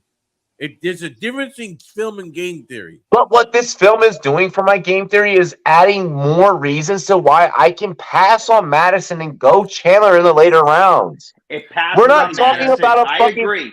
What this says to me is pass Madison. This is Ty Chandler that we're talking about. This isn't fucking Rico Dowdle, bro. When you look at how low Madison is going right now, he's going in like what, the 50th pick, 60th pick? Which is what, but Taco, so you just justify what I said. This is this film right now, and the fact they're leaving this man out there to abuse these other grown ass fucking men is proving To why see what he Chandler can is a handle. great.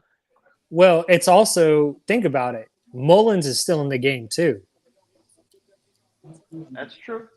I mean, that's an interesting. I'm not saying that they're seeing what they got in Mullins to kick It's Kirk to the not. No, curb I'm next not year. gonna. I'm not gonna subscribe to that take. What I'll say to your take though, with the Mullins thing, is that Mullins is just dangerous, and you just need to keep him fresh. It's Like it's just it's keep him interesting loose. that he's still in. When we're Well, talking you about don't have going into Mond halftime. anymore because you don't have Mond anymore. Yeah, but Yeah, we saw in the yes, Hall yeah, of they Fame don't have a game. young kid. That's a good point. Good But point, we Rob. saw in the Good Hall point. of Fame game, each team used like 4 quarterbacks. Mullins has been in the whole game. Bro, Ty is gonna get the NFL game reps. Like Ty is gonna get the NFL game reps. I get that he didn't get any last year. We're gonna talk about it during halftime a little bit when we bring up the best ball lineup. Cause I don't think we're gonna do a music video tonight. We may do one. We're only gonna do one music video, and then we're gonna bring up the best ball lineup. That's exactly what we're gonna do during halftime. But like when you really like look at Ty in a vacuum, and you just look at the Minnesota backfield in a vacuum, Cook ain't there. That motherfucker ain't coming back. They were trying to sell this perception on relying on Madison. I already said 2-3 weeks ago on camera not on this show, but on our Run Boys After Dark show that I felt like Ty Chandler was going to be a guy. You're seeing plenty of other top-notch analysts, the Overzets, the the Pat Corains, and such. Talk about Ty Chandler being a late round guy. We already know that Minnesota's a top 5 fucking scoring offense from weeks 15 to 16. And we know they're a top 5 scoring offense overall. To think that fading Ty in any format as a late round pick, and already when we're in an era where running back is being devalued, to me is fucking stupid. Like So if you here's my don't go question to you. if Chandler is there in my last round, and I'm a big Justin Ross guy. Like I love grabbing Okay. Justin Ross in the last round. I love grabbing Jonathan Mingo in the last round. Okay, so how about this? How far does Madison fall before you get interested? If he's there in the 10th round, you say, well, guess what? The value. But that's an easy question, Taco, because if Madison is following, if Madison is following 2-3 rounds below ADP, cool. But then I also know that motherfuckers is probably looking at Chandler if that activity is also happening. See, I'm not interested in Madison pretty much in any format, like at his current ADP at all. Not like anymore. If he falls like late, maybe I take a flyer on him. But like we talked about like last week, It was an important Thursday night game that he won. Almost every team is now using 2 running backs. So if you miss out on Madison and you end up with Ty, or let's say AK wasn't suspended and you get Jamal, like I think no matter what you do with this, I think every situation, like in the late rounds, if you take an RB2, I think you're going to get some sort of value out of your RB2. But going back to Chandler, he's picking up 3.5, 4.5 yards per carry. And I get it, that's preseason. But for me, it's the breaking the tackles. So here's my question. How good is he in pass protection? I've been enjoying the blocks that he's been setting up, honestly. In a team that's heavy in the passing Ty is better at pass protection than Madison. Yeah, I'll say that. That's gonna be his real path to playing time. Because Madison is getting blown up on some of these blitzes, it's going to be hard to keep him out there because it's a pass first team at the end of the day. But that's why we're sitting here. But that's why we're sitting here and we're doing this live. Like I hate that tomorrow games are starting at 5, so I won't be able to be live. But we're gonna be live on Run Boys After Dark, so we'll talk about shit as it's happening. But I mean, you start whenever you're ready. East Coast, let's go. Let's start early. Let's go. Exactly. I love Jeff. Is like no, like fuck it, no, we can run it. Because like tomorrow, like we have a lot of different things. We are going to be live Saturday, and I'm going to go live a little bit Sunday. Even if it's just me by myself, I don't give a fuck. Like I'll be there Sunday. Yeah, one, we have to start ramping up the content. We have to start ramping up the content. Two, regular season's gonna hit, and before we know it, regular season's gonna be here, and we're on 6 days out the week. Just like the players are getting used to the game speed, I'm not trying to fucking be late to the party. No, you guys don't have to always like work every show or shit. Like we'll work things out, but like this is honestly the time for us to take like you know the YouTube channel and take the things you know that we're doing. Um, and really take things to the next level. Next week, the new laptop is here, so that's a bonus for me. Ooh, nice. Yeah, super excited about that. So we'll be back to reconfiguring the microphone. I will have to discuss with you guys later on. Someone has to cover my week 2 play-by-play schedule. That's 7 hours that you got to work on Sunday. I'll probably work out like whoever tries to cover that. I'll probably work out something so where like you get We'll like a figure little it bit out. of, We'll figure it Yeah. out between all of us. We'll figure it out. yeah. I have to go to the Broncos Washington game week 2, and we're spreading my brother's ashes. If y'all didn't notice, Oh, dude, man. Come on, man. R.I.P. Adro, the original Rump Boy. Obviously, we'll cover for you. Obviously. Yeah. But I have to go there. We're gonna go to the Denver Washington game here in Denver. Spread his ashes. Do it big.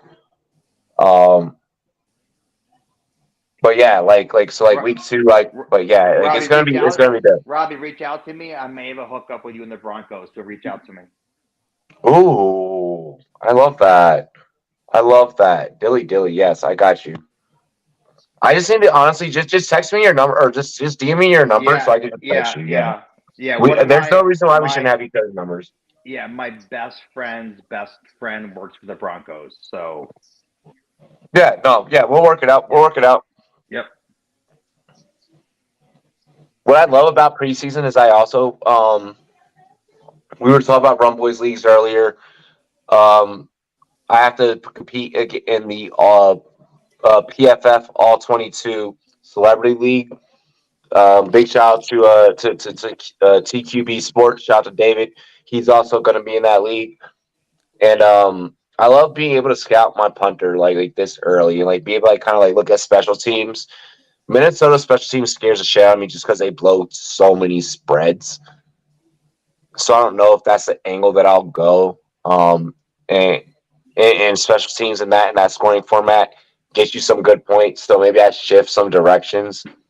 I keep it with the Evan McPherson type of deal. That was a big truck. That was a Charbonnet truck. What I've noticed from Charbonnet tonight, all these guys are getting time tonight. They're all doing great. But that's good. Be disappointed with any of these rookies' performances tonight. No, I haven't been. Okay, I was disappointed with C.J. Stroud, but I expected that. Fair. I expected that. See, I think I don't think any of us expected C.J. Stroud to do more than what he did. I mean, it was a bad pick, but we expected 1, maybe 2 series. Like, I think we all knew what was coming with C.J. Stroud, so that one really didn't surprise. That one didn't surprise me at all. What I'll say about Charbonnet before we get ready to get into halftime, he's not afraid to go heads up with anyone. He did it at UCLA all day. Yeah, he's gonna be a problem for defenses. He's gonna be a problem for linebackers. If I'm a linebacker, maybe that's not the guy that I'm willing to go heads up with, just because 1, he's gonna come at you so fucking fast. 2, you know that after watching this game, again, I understand it's preseason, so take it with a grain of salt, but. Really? It's preseason, and he's not willing to fucking smash into someone. Well, also think about the system he came from with Chip Kelly. Charbonnet knows how to run a read option offense. Charbonnet knows how to pass block. I mean, DTR was the star of that team. Like, but Charbonnet did his thing. So, Robbie, how do you stay under like 8% rostership on Chardonnay when you fucking just have all the buying signals at that round? You just have to tell yourself, hey, you just have to tell yourself, I'm gonna diversify the portfolio. Right here, but he's the best player here, but for portfolio diversification, I'm gonna take Hollywood Brown. You know what, guys? Don't do that. Don't do that. But the whole portfolio thing, The whole No! portfolio thing to me means nothing. Why did we I don't do care that? about that. I draft No. every game All right, the way this is I'm our not- first. every Hold on, game this is the way our I'm not first drafted. really bad. This is our first really bad situation here, and this is the thing that Drew Lock. When I talk about the adversity and I talk about playing under adversity, it's preseason. You're about to be pulled, bro. You got the start. Obviously, your job is secure. In crunch time, 12 seconds left. We don't need you fucking this up. Nope. And to do that, and that's his knock. And he did. Yep. And Drew- that's his knock. Drew locked it. Yep. He played a perfect film up until that point. And we know Pete Carroll. Pete Carroll's gonna be like, what the fuck was this? Like, And this is you what know we've been Pete working Carroll on. pulls you for fumbles. Yep, this is what we've been working on. This is what we've been talking about. We're gonna do music video first, or we're gonna do a commercial break first. Hey, Really quick. Speaking of boys, commercial break, boys, I gotta go. yeah, no, that's fine. That's fine. That's I fine. gotta get up early, but I wasn't expecting this. This was awesome, a ton of fun. I can't wait to do it tomorrow. I'll be more prepped. I'll be ready to go. I can't wait to watch football with you guys again tomorrow. This is the best. Love you guys, man. Dude, Peace out, boys. Love you, bro. Dilly, man. Adios, Till boys. next Love you time, guys, man. boys. Be good. Peace. So speaking of commercial break here. Oh wait, did Taco disappear? Did you put him in the background or did Taco just leave? No, I didn't press anything. I think Taco accidentally fucked up. So we're gonna go ahead. We're gonna get into commercial break here. First commercial though that I do want to air, guys. My homie Jet Ratcliffe, like the legendary Jet Ratcliffe, as seen on CBS Sports and many others. Go pick up our fantasy football game plan draft guide. Jeff and the team, they did really fucking well.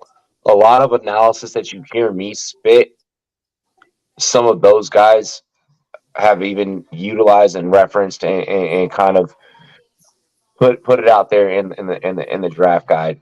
So I'm super happy to be a part of the team. Super happy to have a couple of takes.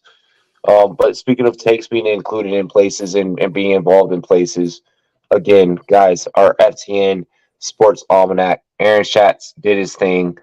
When you talk about one of the greatest sharps to ever do what we do in terms of fantasy, in terms of betting, Aaron Schatz is who you need. Like, I really cannot express that enough.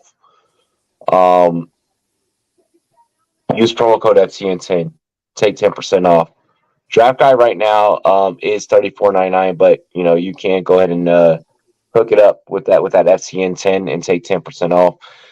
That should bring it down to about $29.99. Other than that, that's our FCN products. Jeff, you ready to get into some music? Let's hit it, bro. Yeah, let's get into some music, man. Ladies and gentlemen, this is the Road Boys Fantasy Network. We are going to be right back with plenty of more talk. We have to break down our draft recap on Underdog, and then that will also be the end of the night for us. We are going to get into a track called...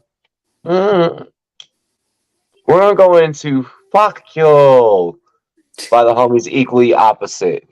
Big shouts to Virginia. 2 up, 2 down. Hey, bro. Yeah, They said they wanted the full version this time. nice. Yeah. Why, fuck you. And you, and you, and you. And you, and you. Fuck you. Listen to me. I came in the bench, watched when the harpoons and the flames when the fence bob when it's high school. I aim at the bitch, boy, what the fuck you? I fuck you, insane when I sense dance in a dungeon when the rain gonna need why it'll run through. Maintain vigilance, watch who you talk to. I fuck you. I came in the bench, watched when the harpoons and the flames when the fence bob when it's high school. I aim at the bitch, boy, what the fuck you? I fuck you, insane when I sense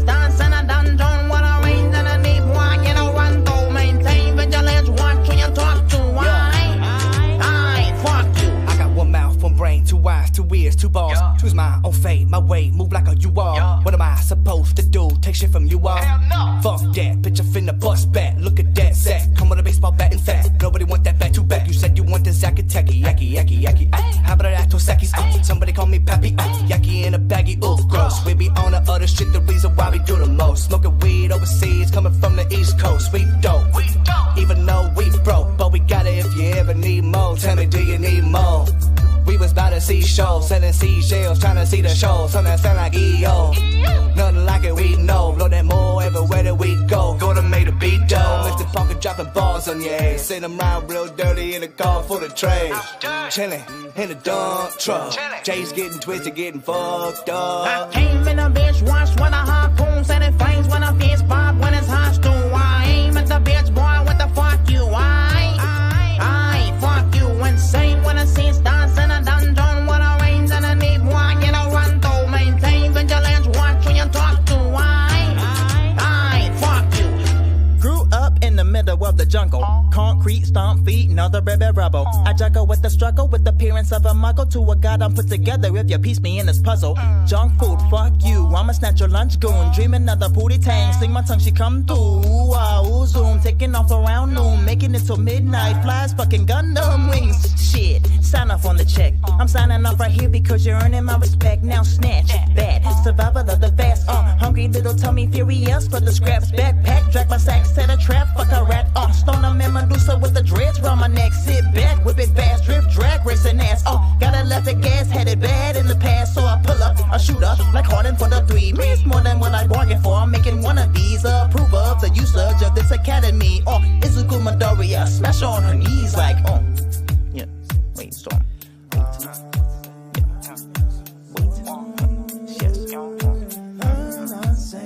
Fuck you. Listen to me.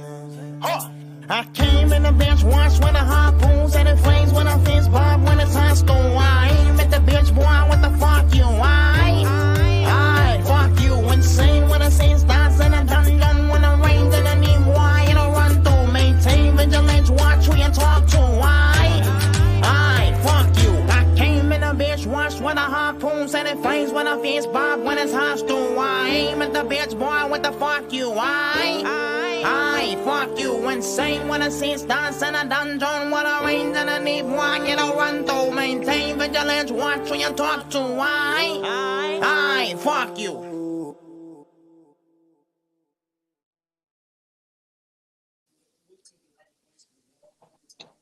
Hop out in Miami when I'm landing, got no understanding. Out of here, I'm burning, or turn me up, you can't understand it. In the club, posted up, they lit up, no matter where I'm standing. Drop CLD for the Cuban link, yeah, you see it there. Might spaz out on some taller shit, no on zero tolerance. Money conversations ain't hard to relate, it's hollering. See my net, they acknowledge it, good friend, girl, where you're not. Alrighty, we are back. I'm going off camera really quick so I can upload some images. We are going to look at our fantasy team. Taco is on the East Coast, so therefore he has to get some rest. Because we have to make sure our East Coast Padres can still function for tomorrow's day. So we're gonna go ahead. We're gonna hit this for you guys and then wrap up. 1 second. Jeff, you excited to break down these teams, brother? Yes, sir. Let's go. Hell yeah. We're just going to break down our team. We're not going to really give a fuck about the rest of the field. All right. Cool. Give me one moment. I'm getting an image loaded. We're going to start with the roster. And be it that, we're going to start with the quarterbacks here.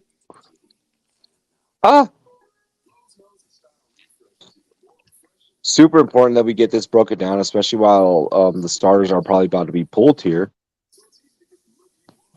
And plus, it's $3 million on the line, so why not cover a lineup?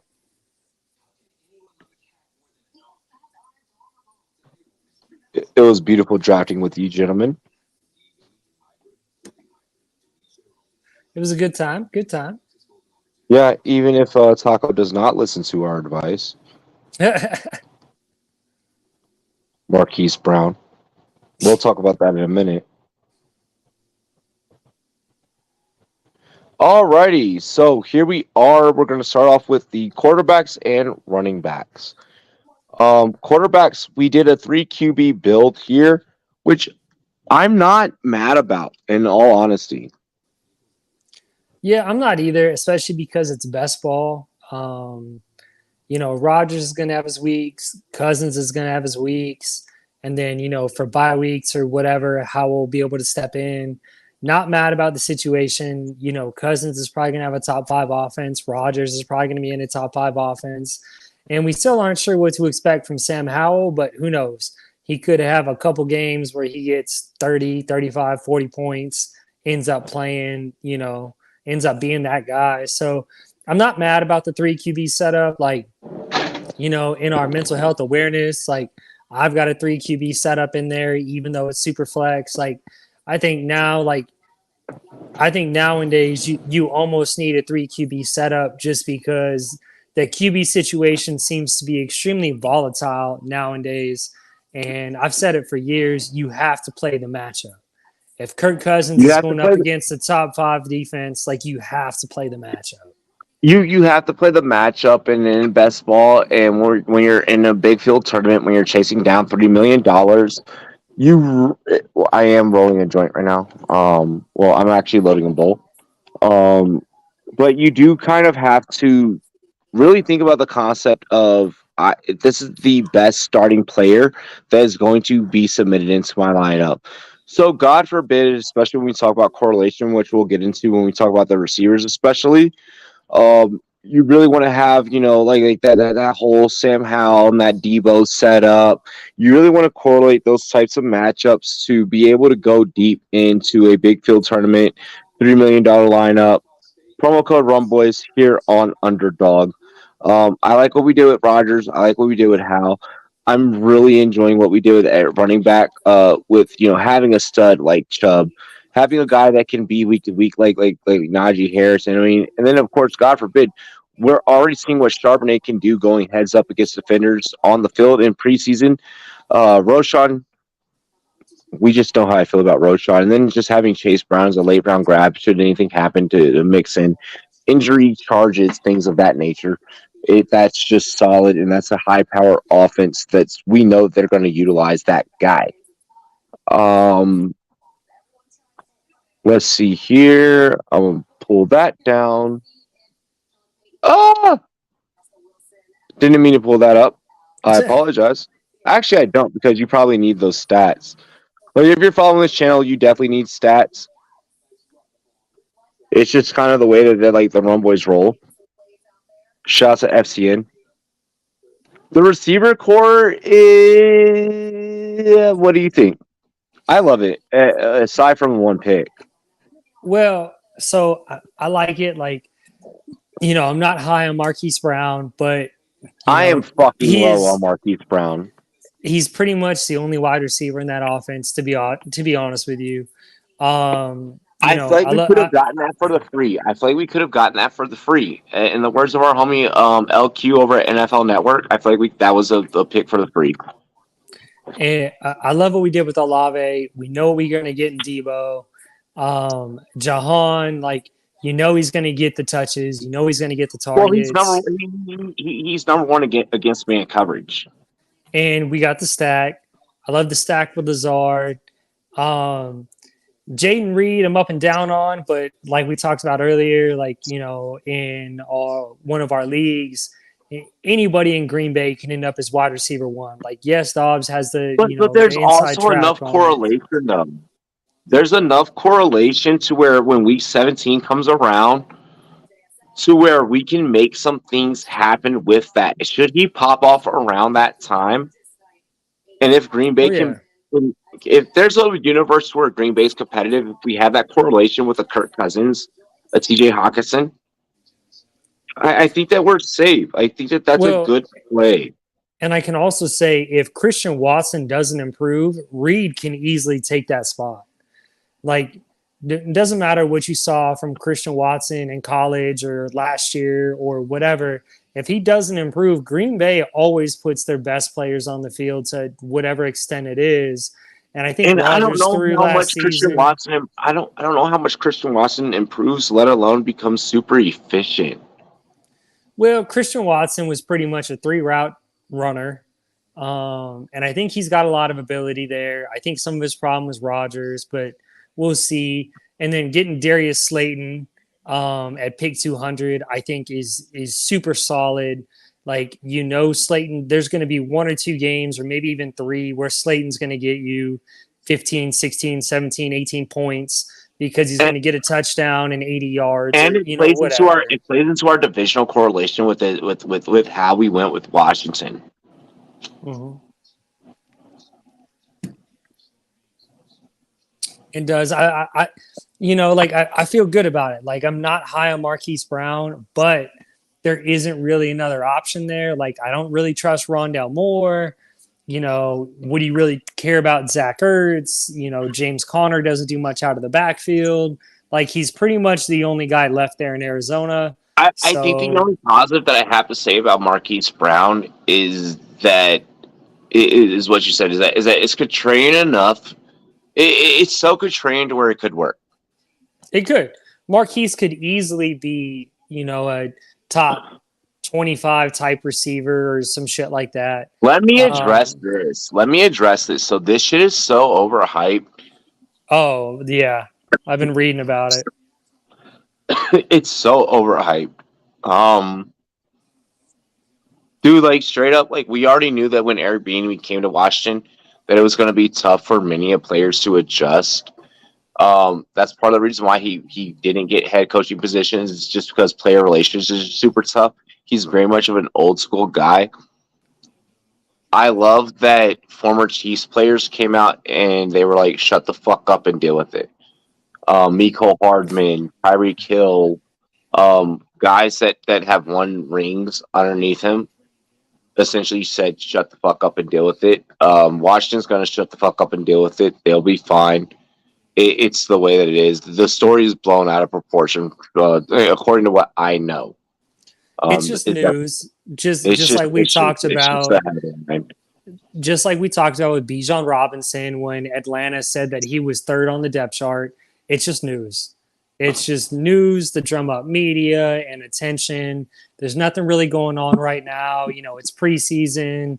People are just trying to get hyped up about whatever. Like, it's just noise. It's all it is. It's just noise. I don't think it's going to be that much of an issue. And you know what? If Bieniemy is bullying people and he is doing whatever he is, hey, you know what? Maybe you deserved it, dog. Like, maybe you really aren't putting everything you got into what you're doing. Like, Bieniemy's won rings. Like, he's been a part of, some of the best offenses we've seen in the last 5 to 10 years. Like, you can't, if you're not living up to standard and he's getting on your ass about it, that's not his problem. That's you, dog. That's you not doing your job. And he's out here knowing what you got inside of you and you're not pushing it out. That I'm going to agree with. Let's get into our tight ends. Hawkinson. Let's see here. Hold on. It's hard to see. Hawkinson, Dulcich, and Meyer. I love this tight end build. This is a tight end build I could see myself personally running. What do you think, Jeff? I love this tight end build for 3 reasons. So, one, you got TJ Hawkinson, who's probably going to end up being the top end zone threat in that offense. I love the Dulcich pick because after Tim Patrick went down, Sean Payton came out and said that they're going to start running tight ends as slot receivers, kind of like Rob Gronkowski, and that's going to be Dulcich. And we saw it last year too. Even with Hackett over there, we saw Dulcich move around. And I've been pounding the table on Meyer for like 3 or 4 weeks. I've been beating the table. Like, everyone forgot what this dude did at Notre Dame because for some reason everyone wanted to get on the Kincaid train. Like, this guy was called Baby Gronk as a freshman. And this dude ran Notre Dame's offense for 3 years under multiple terrible quarterbacks in that system and was still able to produce. And he's going to Las Vegas where we know Jimmy G is not a downfield thrower. This dude is a dime and dump, nickel and dime. Meyer's going to be there. This guy's going to be the tight end. They don't really have another option. We don't know what's happening with Jacobs. Yes, he's got Devontae Adams. He's got Renfro. He's got Jacoby Myers. But Myers is going to be that guy who's going to do the dirty work. And I think he's getting so overlooked because of some weird Kincaid hype out of absolutely nowhere. I think that there's going to be a lot of Kincaid hype. And there's too much Kincaid hype. I think Laporta, Meyer are the guys you could probably take better shots on, especially in dynasty formats. But of course, we're talking about breaking out of this best ball lineup.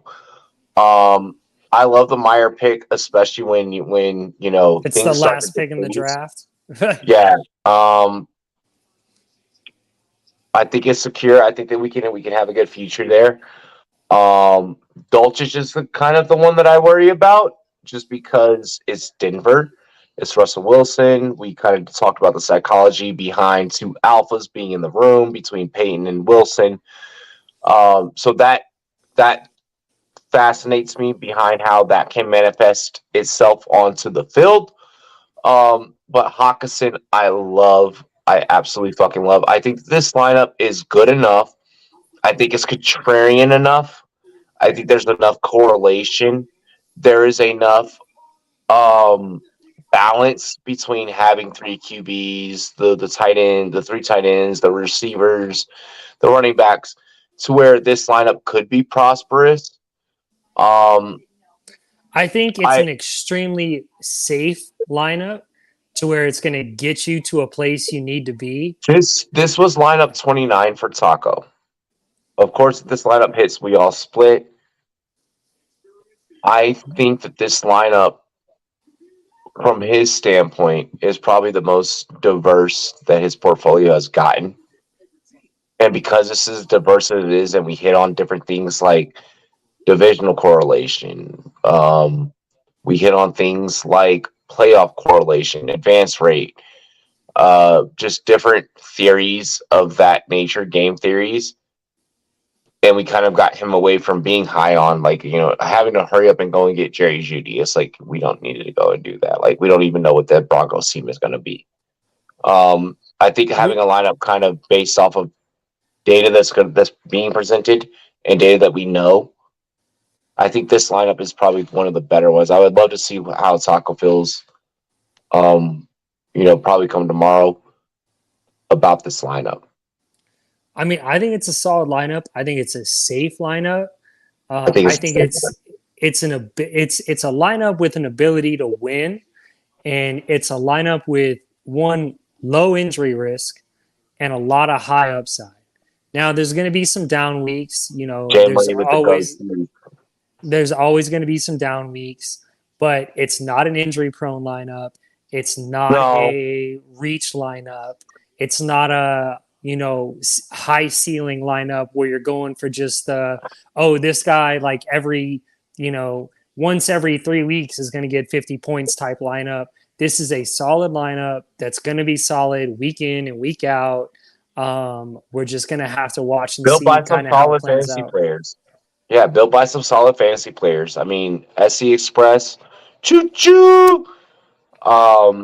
He's had 25 years underneath his belt.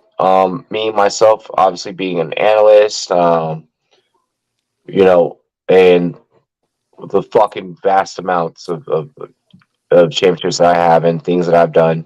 From the scouting standpoint and, things that you've done in fantasy, Taco, definitely not new to like the fantasy or like the content creation side of things, but definitely just has to have like kind of like us there to kind of do what you said, build a safe, build a low injury risk, build this fantasy football shit's gonna happen. Guys are gonna get injured, but we're looking to find the best way and the best optimal opportunity in order to get us to the finish line and win $3 million at the end of the day. $3 million 4 ways ain't that fucking bad, honestly. No, it ain't. But other than that, we're gonna go ahead. We're gonna get ready to sign off. I have some other things I have to handle tonight. I know that I'm sure that you do. Um, we will be live tomorrow, Friday, 9 p.m. Eastern, 6 p.m. Pacific. Um, we'll talk about some preseason shit that's happened during then. We'll have a show sheet planned. We may or may not go off the riff of that, just because We preseason always action. do. Yeah, preseason action is happening. Um, we'll have more play. Like we'll have like more, not necessarily play by play, but like we'll be touching on shit that's happening tomorrow because there is action. I know that's weird for us for a Friday. We're gonna get it figured out for you guys. We built the lineup today, broke down that lineup. We'll get some post stats from Taco exposure. We'll get some. We'll get exposure from you guys. We'll get bye-week breakdowns, just different shit like that, projections. And yeah, a lot more coming. A lot more coming. Saturday, no air. Sunday, maybe we come back, do some things for you guys. Or maybe Saturday night, we come back, we do some things for you guys. We're now getting ready to just start moving and grooving. The players are moving and grooving, so guess what we're doing? You guys figured it out. Moving and fucking grooving. We're going to pour one more shot.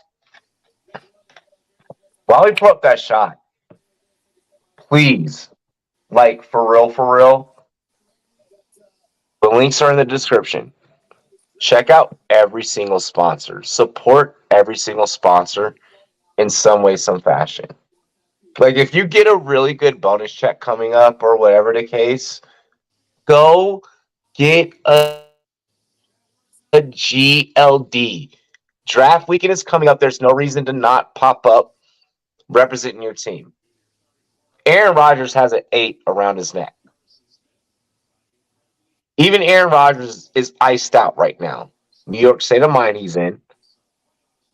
Y'all, represent your team and represent your team looking well. The amount of ladies that are like, what's the W stand for? Or what's that? Or like, you've seen it. Like, when we've been in places and like ice yourself out. Represent your team.